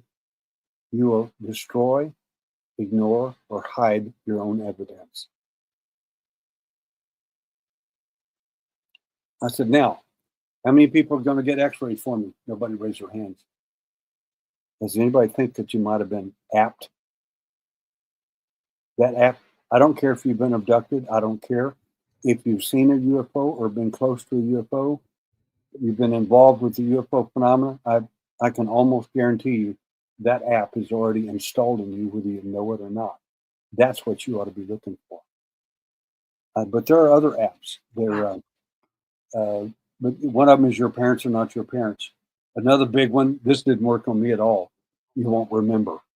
I did remember. That's the problem. That's why I'm public enemy number one on these guys' list. I'm telling people the whole story. I don't care. I don't care. I'm going to tell anyway.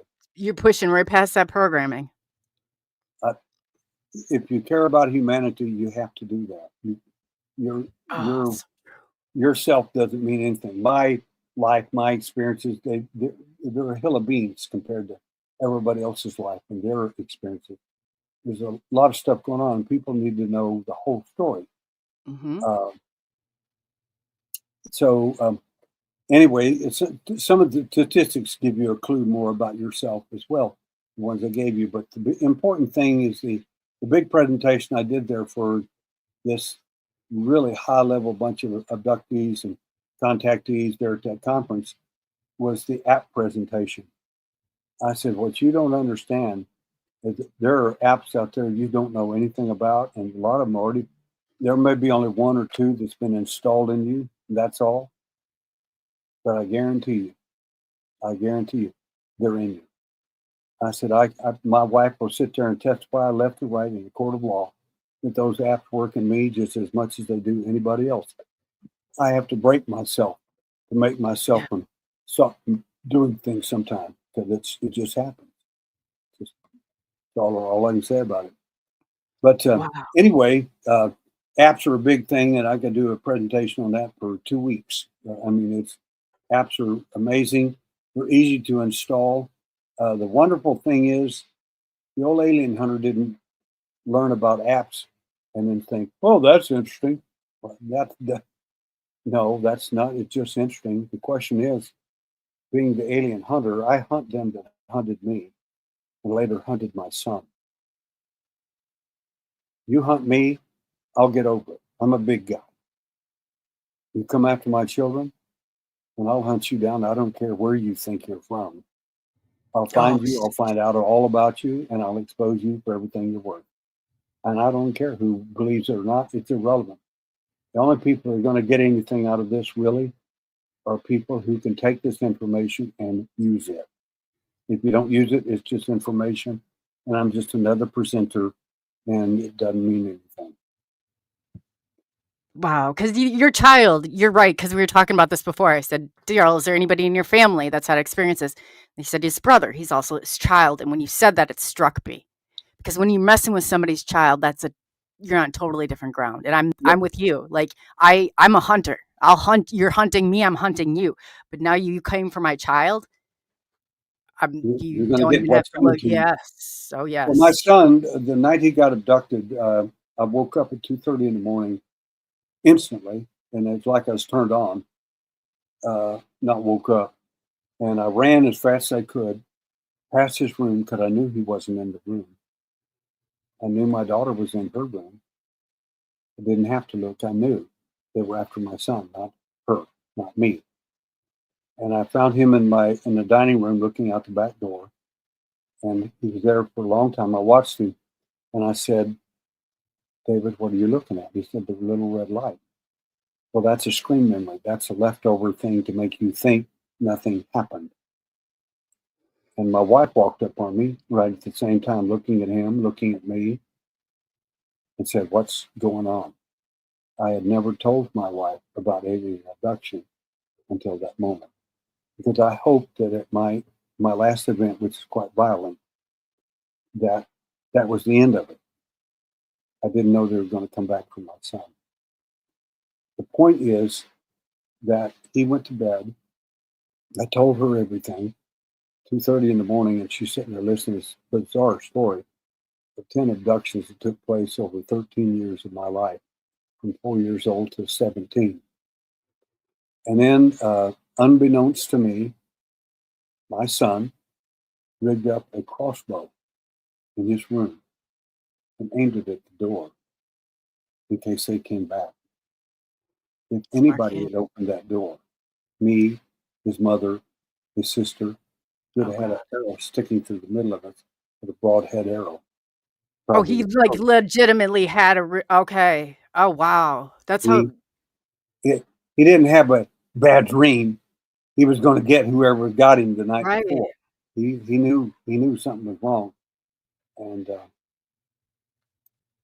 anyway, he asked me. In fact, the family begged me to work with him hypnotically and with other techniques we have, and I didn't want to because I didn't want to know. I did not want to know, and I had my suspicions, and I did not want them confirmed. Mhm. The bottom line is simply that uh, I found out that not only that I was right about when they came, the time, and everything, but in my last event, there were 5 beings that showed up that I've never described. And in those 5 beings, they were not the alien. They were the ones that hatched, made, cloned, and manufactured the alien to fool us about their alien. Doesn't mean there aren't aliens out there somewhere. I'm not saying that. I'm saying these guys aren't them. We've been played. And everything the science has been telling us, quit inviting them into your house, so to speak. Good advice. So, long story short, Yeah. he I found out that one of the beings that showed up in his event was one of the 5 that showed up in my last event. And to show you the difference between the alien and the ones that hatch, clone, and manufactured these beings, if one of these, I'll give you, let me give you a couple of quick stories. I was speaking at a conference in Los Angeles, and while I was there, at the end of the conference, I noticed this black guy, about 6'4", just to look like Superman. He was so perfectly built, like a football player or a gymnast or something. And he avoided me for 3 days in that conference. He walked way around everywhere I was at. Last day, I'm loading all my stuff up, getting everything ready to go. And he says, "Mr. Sims, may I speak to you?" I said, "Yes, sir. I noticed you've been avoiding me for 3 days." He said, "Yes, sir, I have." He said, "I want to draw a picture. I want you to tell me if you've ever seen this." He starts drawing a picture of one of the 5 beings that was in my last event. And I took the pen out of his hand and finished it. And all he said is, "Oh my God. Oh my God." He screamed it, "Oh my God." And he ran away. That's the last I ever saw him. He Oh, was wow. horrified that whatever that was real. It's not the alien. It's much worse. Wow. Now you've got me So, in my curious. opinion, we're in trouble, and they and for your audience here, uh, I got to tell this. I got to tell a funny one on MUFON here because it really happened. One of their best investigators asked me to speak to a bunch of their investigators up in, I think it's Minnesota.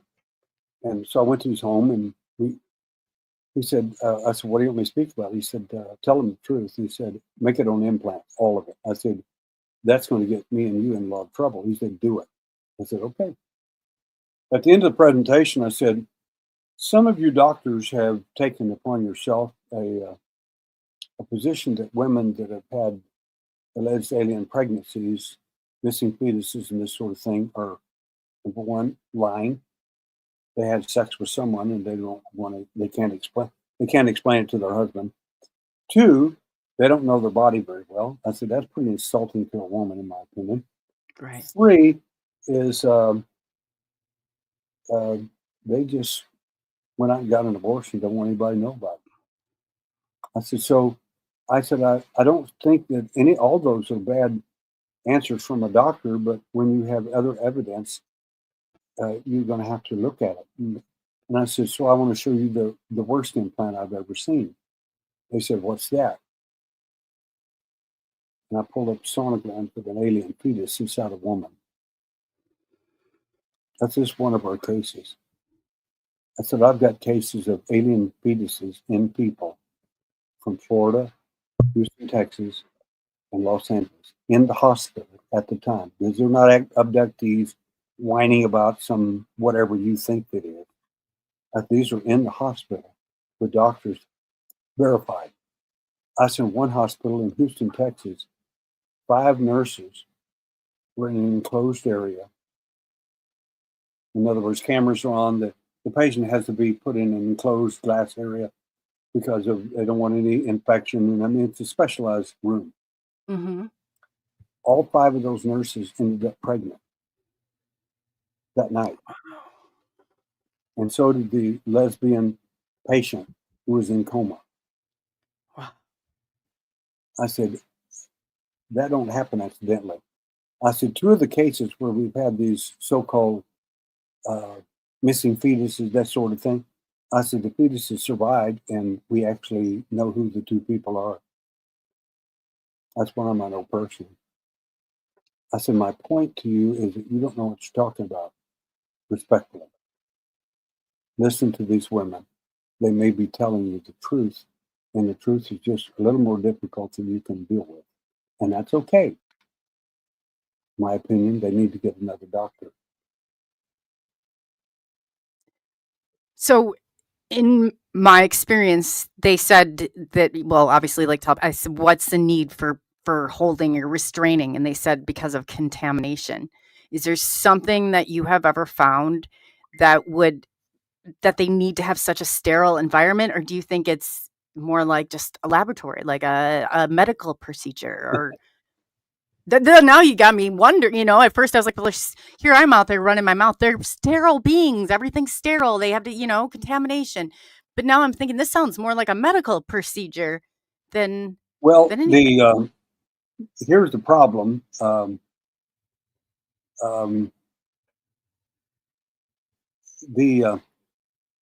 was a statement made by Jacques Vallée. It was a brilliant statement, I thought, on his behalf, and he made a statement that just was brilliant. And he says he said a lot of the medical procedures that are performed on these abductees, he said, in my opinion,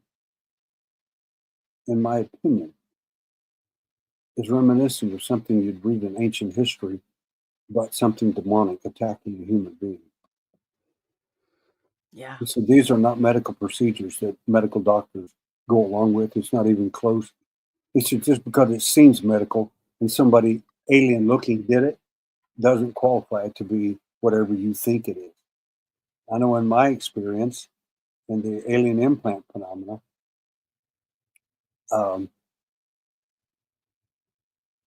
I couldn't understand what was going on, but the wonderful part was they said it won't hurt. It did. I was wide awake when it happened. I remember the screen they used. They mimicked my mother's voice. So I would go outside and wait for the craft, and it showed up. I mean, this is I'm going to New Mexico. Wow. And so I mean, I remember every bit of it. I mean, it's cold out there. This is winter time. I'm like freezing. And but I'm sitting there waiting on them, and there they showed up. Next thing I find myself in a circular room on a table. I call it the slab, with my feet elevated about 11 degrees, and they began the procedure. And it won't hurt and all that. Well, it did. But a needle that was about 11 inches long, could have been smaller, I don't know. put placed it in my nasal passage, and then they jammed it right, and it felt it go behind my eye, and I heard the bones crack, and of course it hurt. I was screaming. They don't care. You scream as loud as you want to. Nobody's going to hear you in space anyway. Like in the movie Alien. Nobody hears, nobody cares anyway. No, nobody's coming running to your rescue. That's Nobody's true. coming. No. But the important thing out of all of that is I overheard what the other guys were talking about, why they were doing it. That mortified me. I was only 12 at the time when I went to college at NMSU, and when I went to a special scientific gathering of specialized electronic equipment, I went and had parts of my brain and other things in me analyzed with this equipment because I wanted to see if there's any truth to the so-called memory that I had. Maybe I was dreaming, maybe I made it up. You know, who knows? Right. I didn't. It all showed up on electronic equipment. Exactly what they said they were going to do, they did. And anyway, What do you find this looks like? Like in if somebody's in somebody's brain, like is there a physical, is there any sort of marker or anything that, would show well, up maybe on like an MRI? well, in this particular case, the way to think about it is we went on a thing called a mind mirror. Mind mirror is basically a portable EEG. It's really neat. It lights up your brain left and right hemispheres, alpha, beta, theta, and delta. And the neat thing about this machine is if a genius like Mozart is playing a song or whatever, when he's playing, his brainwave pattern will show up while he's playing that song. You can record that. Then you can put that screen over here, and then you can, while you're playing the piano, see if you can match his brainwaves. Would that be useful to have the brainwave pattern of Mozart while you were playing the same song? Well, you might end up sounding just like him, and you might develop some of his skills. So the mind mirror is a remarkable device to play with. Oh, yeah. And they tested me on that, and I won't say what they found because my wife was standing there scratching her head, and the tech was scratching their head, and they finally called the owner of the entire operation, and he tested it and looked at me and walked away. I mean, he didn't say another word because what you're looking at on that screen should never have been. It can't be. It just can't. Wow. So that's how I found out that everything they said they were going to do, they did do. So anyway, I want to tell you about a couple other things. One lady challenged me at the conference in England when I was there. She said, "Aliens are here. They're helping us. They're teaching our kids advanced physics. They're doing things you don't even have a clue about." I said, "Don't presume to know what I know or what I don't know." I Right. said, you're treading on some really stupid ground here. You don't know what I know. I don't know what you know. I don't presume to know. I said, so I'm just going to leave it at that. I said, but I brought for those of you like my friend here who thought, I said, first of all, I said, I'm not picking on you. I'm telling you that the things they're teaching your children is our physics. Yeah. They're not Oh, yeah. teaching you their physics. None of your kids are going to go out and build a UFO over this. They don't want you to know anything about their physics. Nothing. I said, trust me on this. I know what I'm talking about. I said, so you can mull that over all you want. I said, but I'm telling you that some other people have had experiences not like your children who had wonderful experiences. What I'm telling you is there are people out there that have had experience. I said, I brought the forensic report of 2 dead children out of Dallas, Texas, out of their abduction. I said, the whole forensics report here, anybody wants to read it, they're welcome to. I've got the actual photos of the children. This is one of my cases. I said, I never tell people about stuff like this because, well, it doesn't sell books.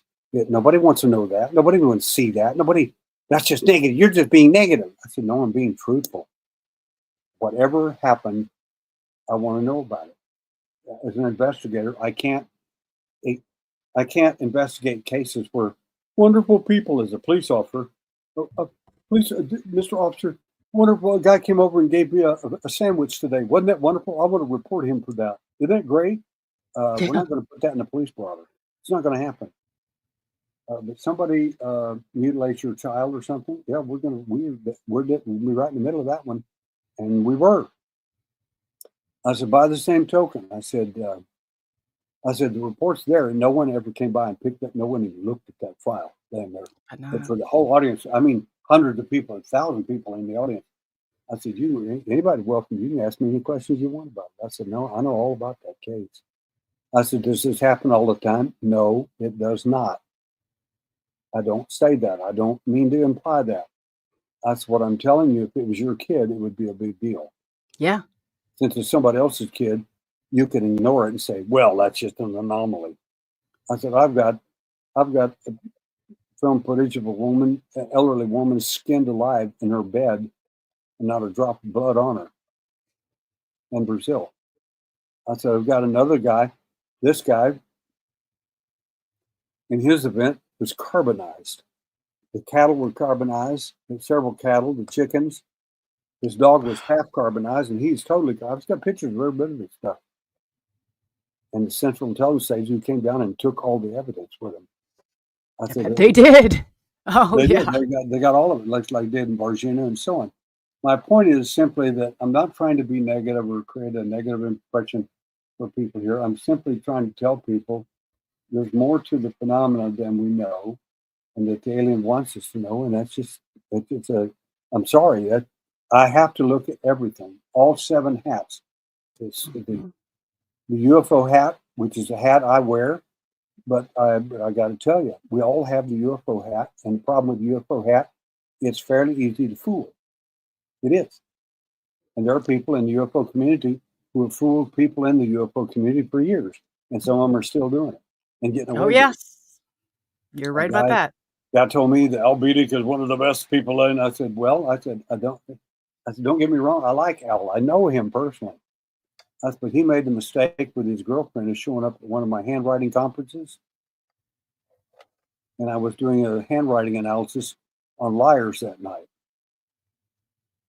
Yes, his girlfriend read his notes and ran in front of everybody and showed everybody his handwriting.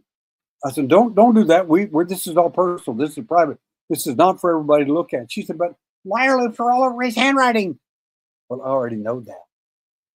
I didn't want the whole world to know it. I mean, make a living fooling people in the UFO community. I mean, if they want to buy into it, that's fine. But that's my point is, it's believe whatever you want to. This is a fun one for your audience. I'll do this real quick. This is a FLIR. A FLIR is this forward-looking infrared device. And if I can, I want to show this to your audience. Yes. I'll show them a picture of me if I can. If I can get that. Okay. Can you see the picture of me in there? Oh, yeah. Now yes. Okay, there. You see every detail, every square inch of my face you can see, and it gives you temperature, every detail. Yes. And that's what a FLIR does. And I always get these people in conferences, and they'll always say things like, oh, there's an alien in the audience. I know all about them. I know all about the aliens. I know more than you think I do. And okay, enlighten me. They're here. They're among us. You don't know who they are. I said, okay. Where do you think they're at? And there's government agents out there. They're all out there. And they're just watching us. I said, okay, I'm open to it. Show me one. They're just there. And I said, okay, I'll pull out my FLIR and I'll point it toward the audience and I'll tell the audience what I'm doing. I said, there's some people here that believe there are aliens sitting in the audience among us. I said, you know that the temperature of an alien is going to be different than yours, noticeably.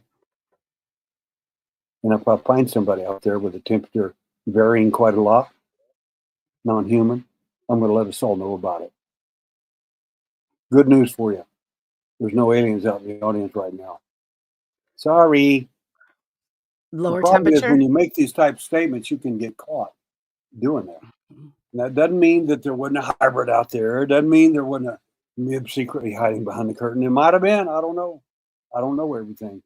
But I'm just saying a lot of the stuff that people say is provably incorrect. It's Well, just I think it's too because they're building the story right off the next. Everybody's saying hybrids. We're part alien. Some people legitimately think that, but you're right. That's not the the case. hybrids exist. I know I've got pictures of them. Small ones, very small, really. And it's from the intelligence community. So I know the stuff exists, but when people tell me this stuff and they say, I know all about it, well, I want to see your evidence. Well, I don't have any. Then why are you telling everybody you know everything when you don't?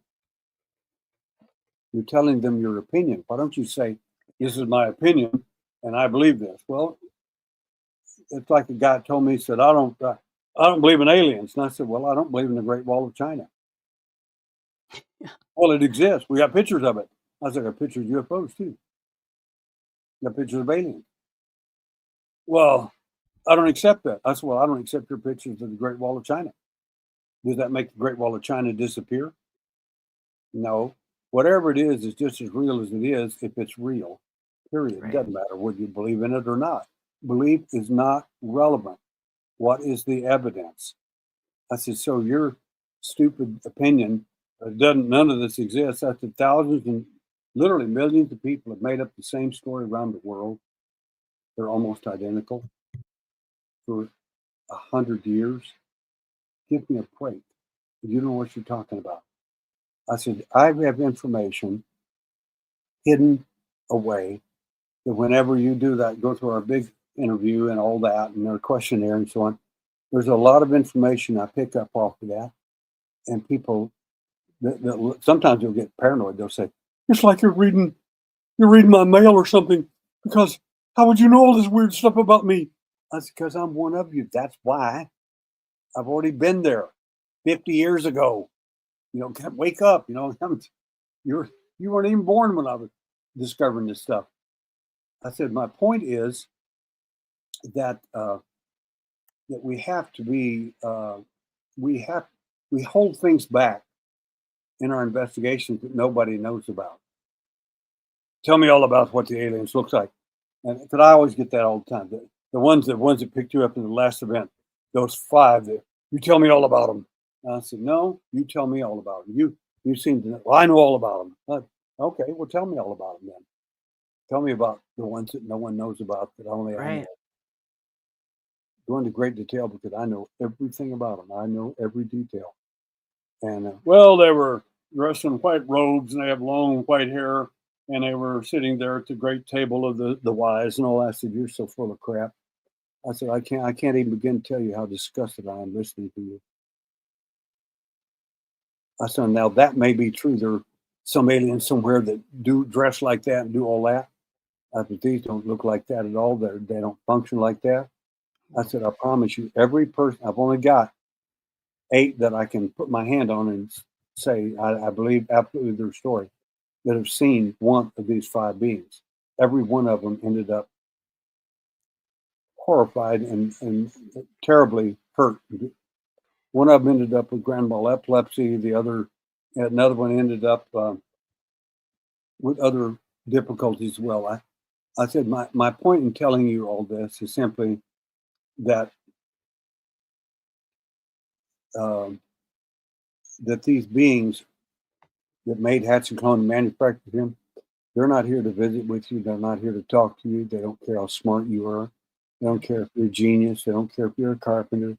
They don't care if you're Gene Dixon. They don't care if you're Billy Graham. They don't care. I have a study which I send out to people if they're interested. It's called 6 Reasons Why They Probably Take You. And you get to play the game.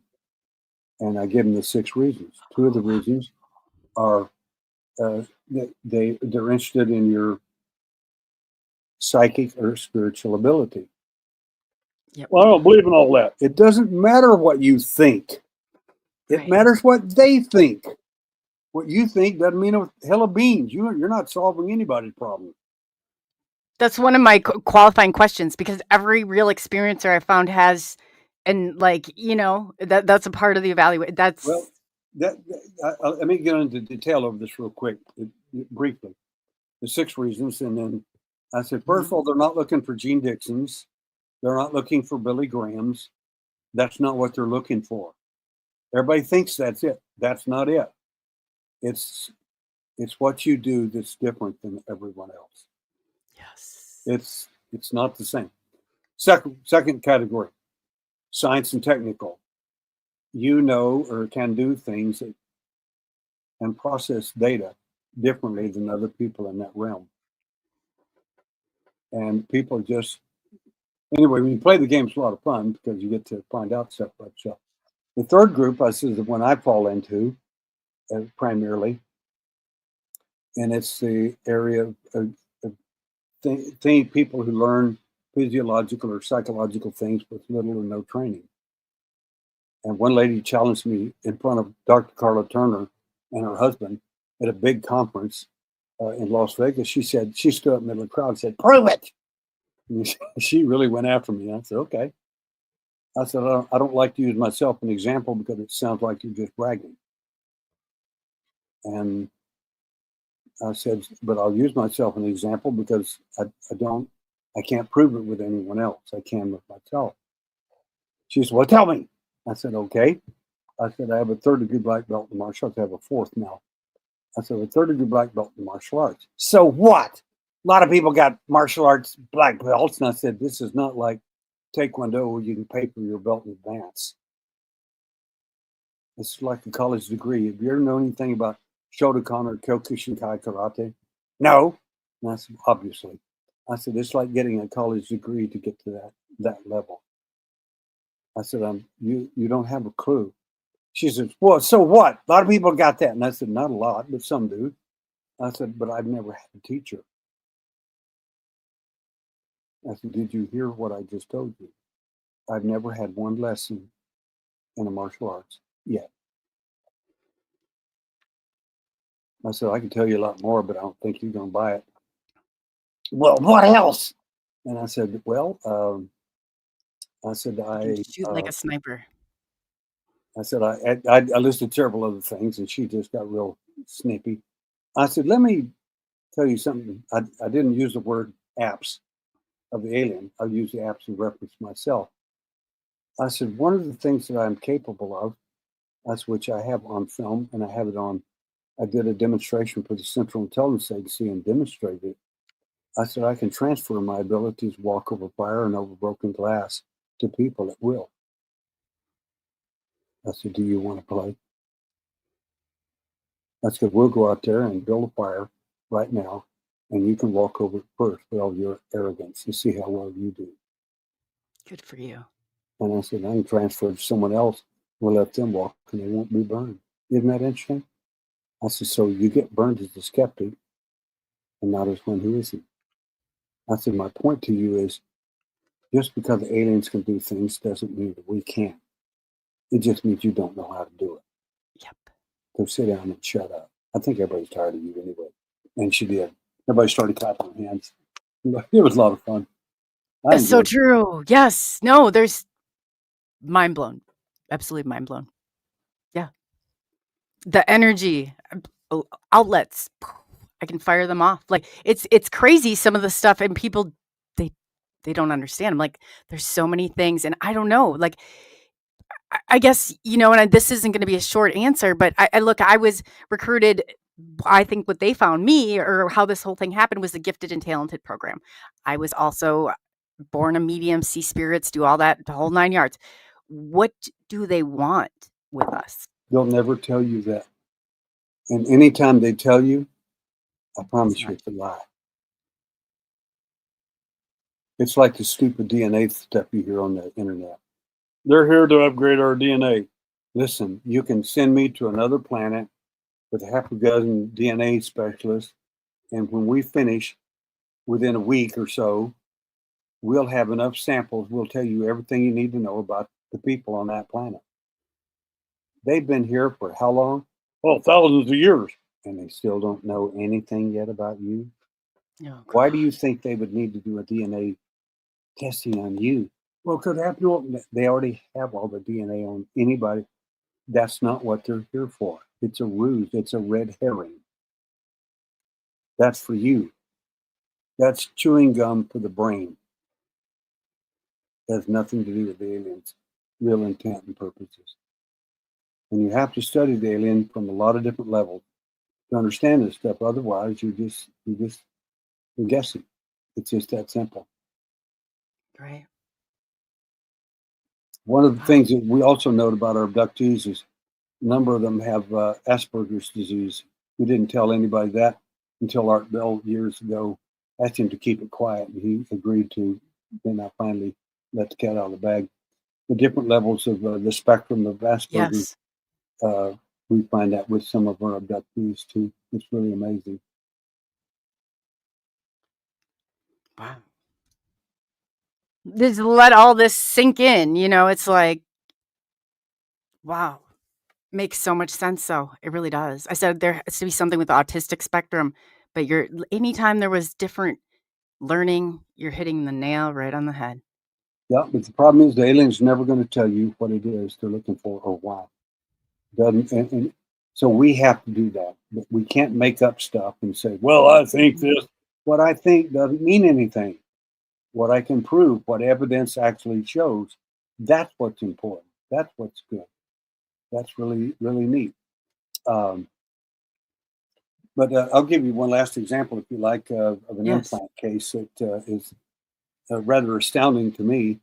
Uh, my I had a man write me here a while back. He said, "Mr. Sims," I said, "Yes," and he said, "I'm from this state," and I said, "Okay. I think the alien stuff is the biggest bunch of horse hockey I ever heard." And I said, "Okay. That doesn't offend you?" I said, "Not at all." I said, "It's just a belief system. You're not very well informed, in my opinion. And in your opinion, I'm totally uninformed because I think that the phenomena does exist." It's right. It's well anyway, he said. I said, "Why are you calling me about something you don't believe in at all?" He said, "Well, Right. my father believed in aliens and all that." And I said, "Okay." He said he said he believed aliens took him, and we said everybody in the family. He said, "I'm a banker, and I don't, and a lot of our family are educated and everything. We think he's, on the ragged edge here." I said, "That it certainly makes sense from your point of view. I understand that. I do." He said, "What I want to tell you is that my father died here a while back." And I said, "Okay." I said, "I'm sorry to hear that." He said, "Well," he said, "of course, none of us believed his story about aliens and all that." And I said, "Okay." And he said, "When he died, he lived in a small town, and my dad always told us he had an implant in the back of his calf." I said, "Okay. What'd you do?" He said, "We're friends with the mortician." I said, you went and checked it?" And he said, "We did." He said, "The amazing thing we found was that my father he had an implanted object in his calf, and we got it. I want to send it to you for your evaluation." I said, "I would love to study it."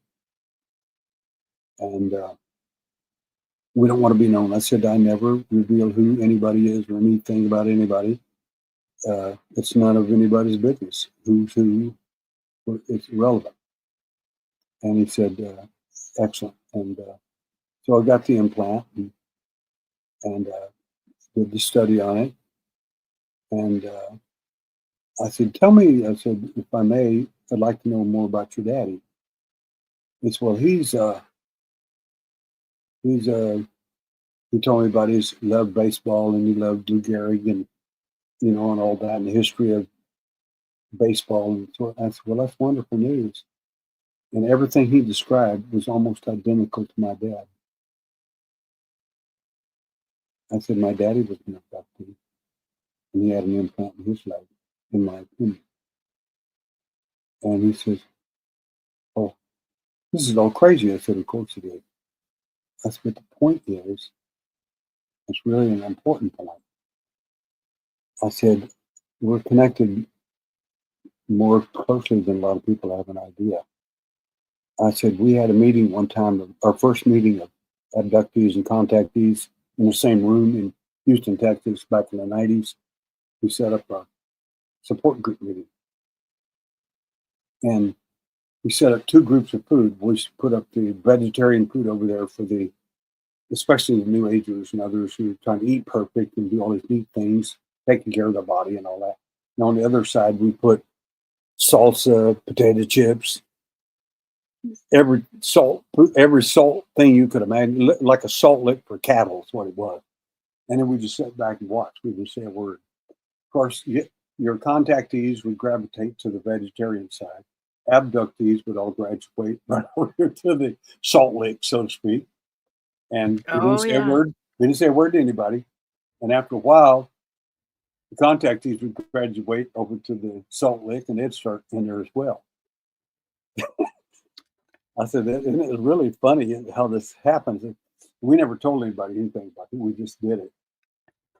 And one lady said, People don't realize I have a forensics specialization in my master's degree really quick, but you set up a crime scene. You don't put all that information out there or you'll never catch who's doing it. Like you'll never figure out who is who. you never tell them. This is just stuff that you set up, and anyway, we've done this with a lot of different things. But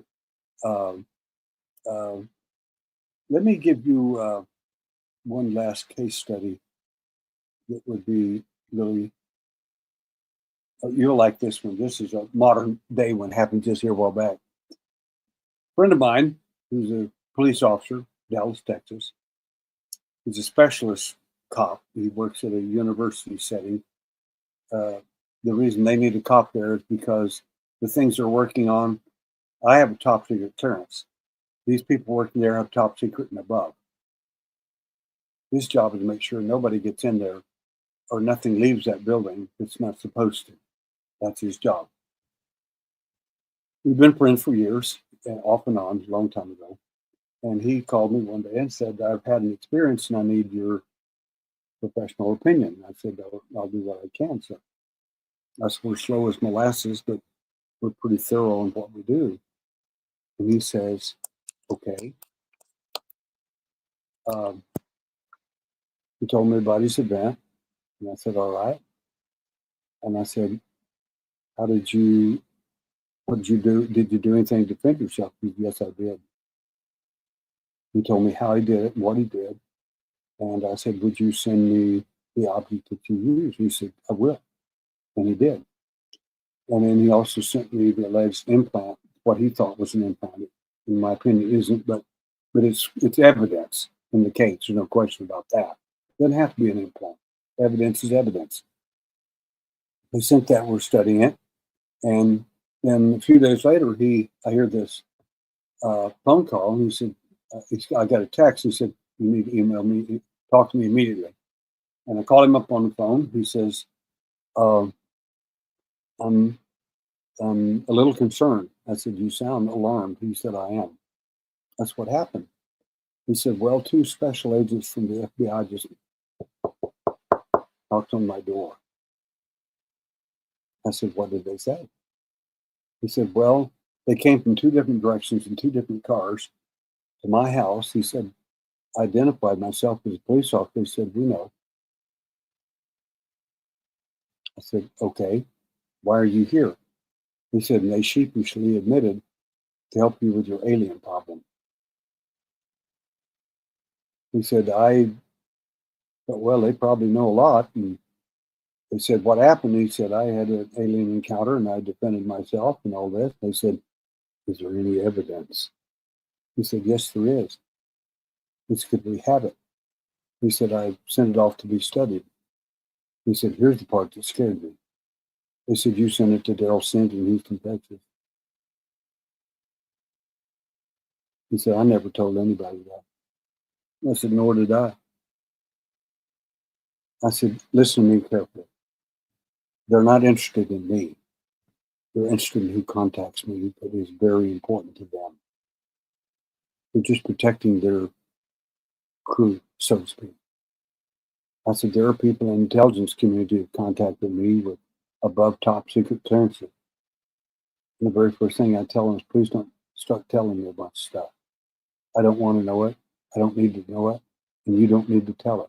You're going to lose your career. Stop it. Let me help you with your event. That's what you need help with. I don't need to know. Don't violate your oath here. I never have, and you shouldn't. But it's just that simple. So anyway, he told me about his FBI guys showing up, but he said they knew exactly where the evidence was and that you had it. I said, of course they do. I said, that's their job. It's just that simple.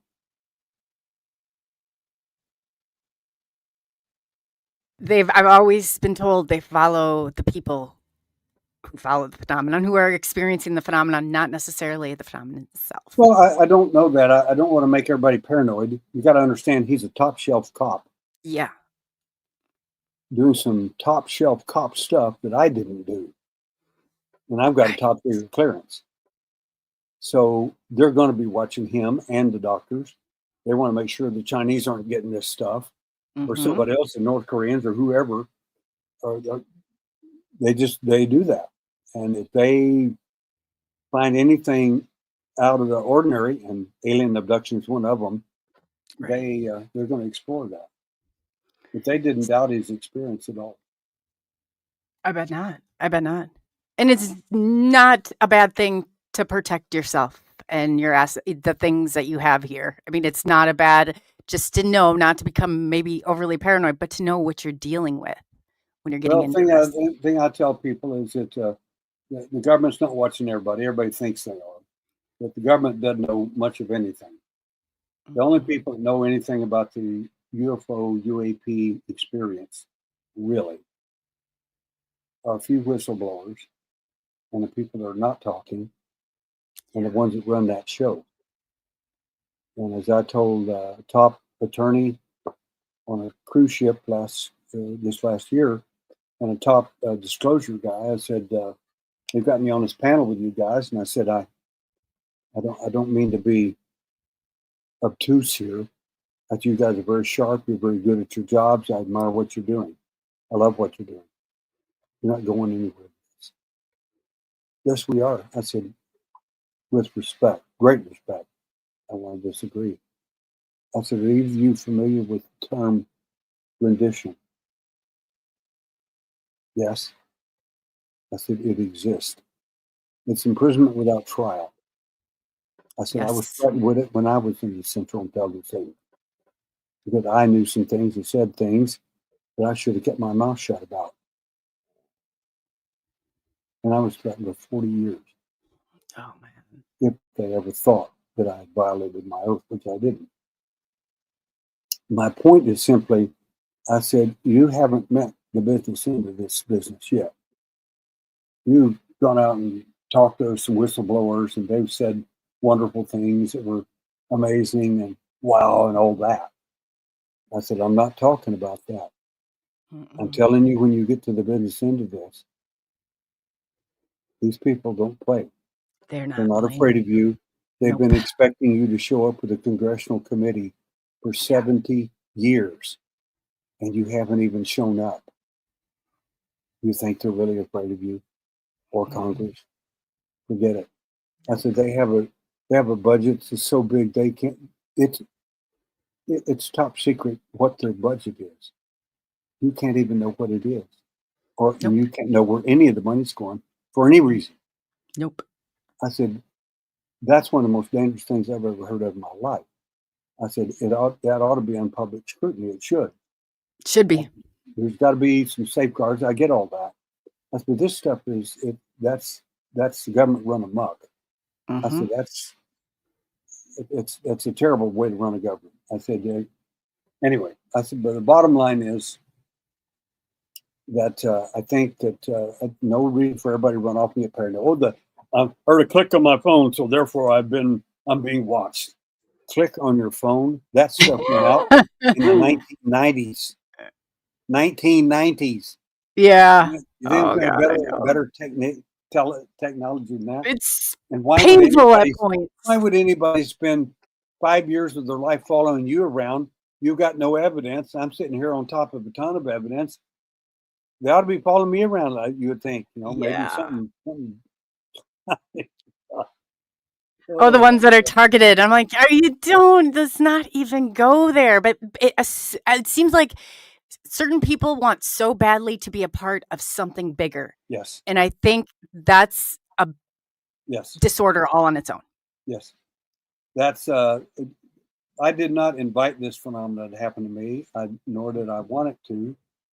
I don't want it to, and but I'm here, and my son's involved, and therefore we're going after it.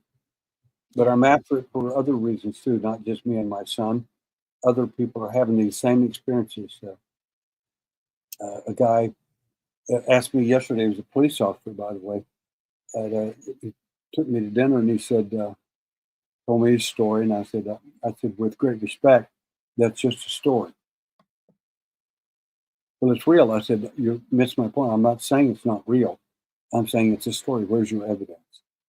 If someone walks up to you and says, that man over attacked me and he beat me up real bad and he had a big knife and a butcher knife, he's running down the street, and you look over, there's no guy running down the street and nothing, and they're not bruised or anything. He said, well, I'm not going to believe a word they say. I said, I can't believe a word you say without evidence. I Right. need evidence. I said, doesn't mean your story's not true. It means I can't do anything with it. Yeah. I have 10,000 other stories just like yours. You They're have to. You have to weed they're through some not of of this. much value Yeah. other than collation of data. I said, but the ones that are going to give us the best evidence, these are the ones that we can do something with. The fluorescence and an implant or whatever these things are we're looking for. And the cop would tell me some things.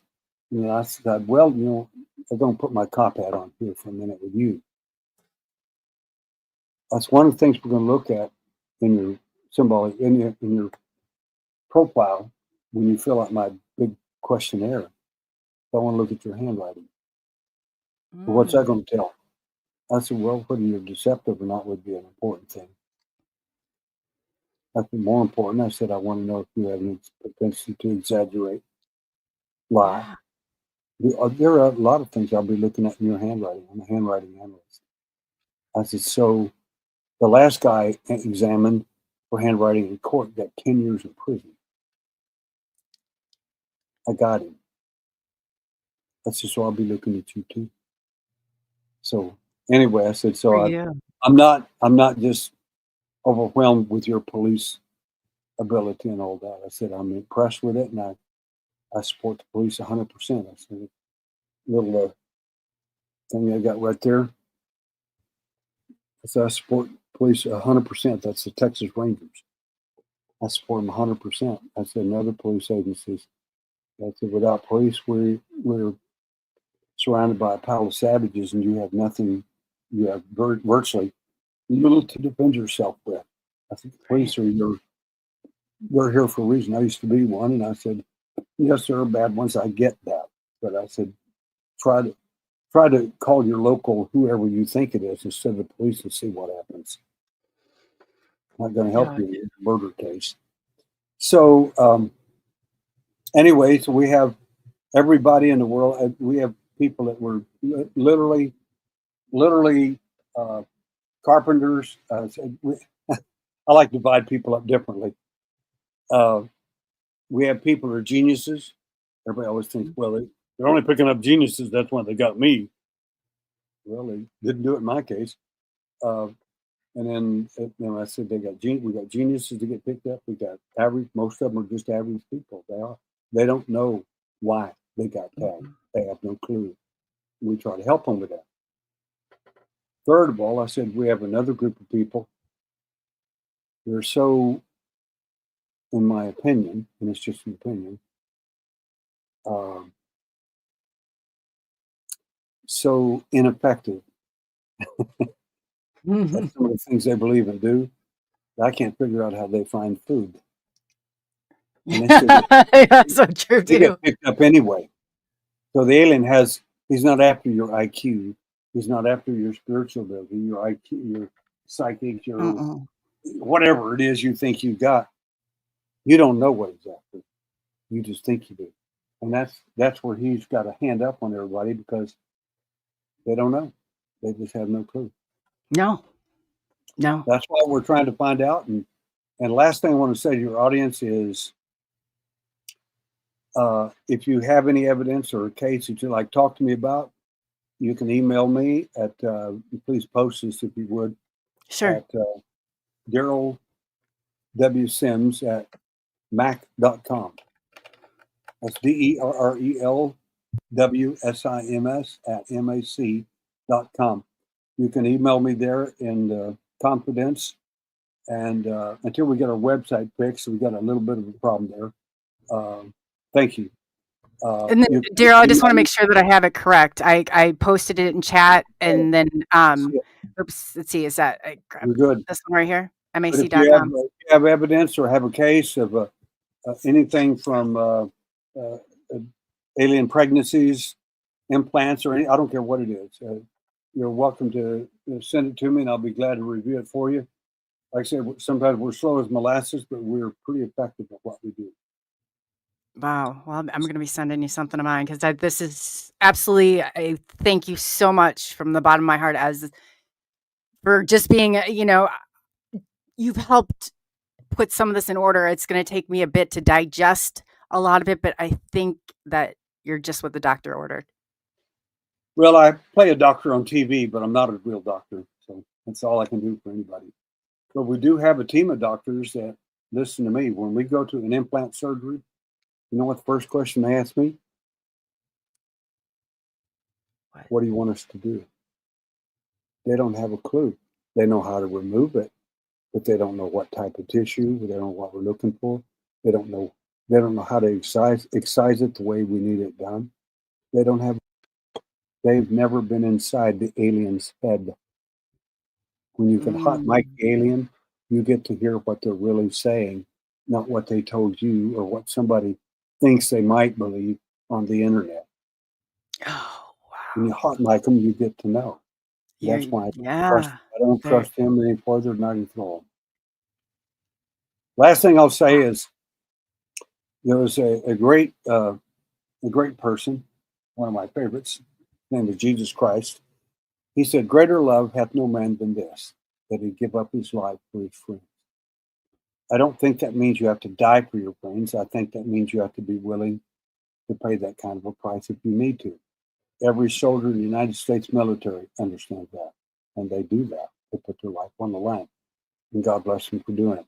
But my point is that you ought to have that kind of compassion for each other. And if you Yeah. don't, we're all going down the tubes together if we all ignore each other. We have to be on each Yes. other's side. All of Amen to that. Amen to that. Well, I want to thank you so much, Derrell, for your time, your information, and the clarity and I mean, you've really helped put a lot of things in perspective and way we should all be moving forward with evidence. And if we really want to get to the bottom of this, stop the bullshit. Keep that out of it. Let's, it. Mad Max and Kurt and the rest of you, I yes. thank you so much for your comments, Spiritual Ascension, the rest of you. Thank you so much. I read your comments, but I couldn't talk and do all this and read all of it, but I loved it.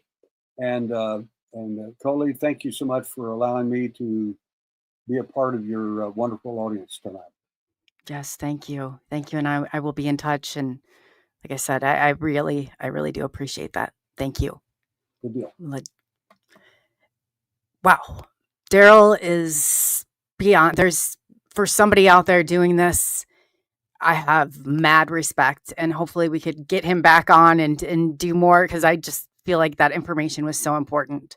It really was. And he's the, I mean, it just, if I'm at a loss for words through all of this, I'm just going to really need to digest and process it all. So, like I said, his information's on in there. Please, if you think that this is something, you know, and you want to get to the bottom of it, you want to know the truth, then reach out. You know, it's hard to digest. I get that. I get that. But if we want to know and we want these answers and we want to keep our children safe, we want to keep ourselves safe, and we want to stay maybe a little bit ahead of this or at least up in the game, I think this is very important to know. So we got Stephen Bassett coming on next. Yeah, everybody be good to one another. Like Derrell said, this is very important. In humanity, we don't need to be fighting one another. We really don't. That's a part of the programming. So on behalf of SNX Radio, thank you for taking the journey into the unknown. And I will be seeing you here on the flip side. We'll be streaming everywhere we're streaming now. So this will shut down, but go ahead and jump back in if you have a free moment. So love you all.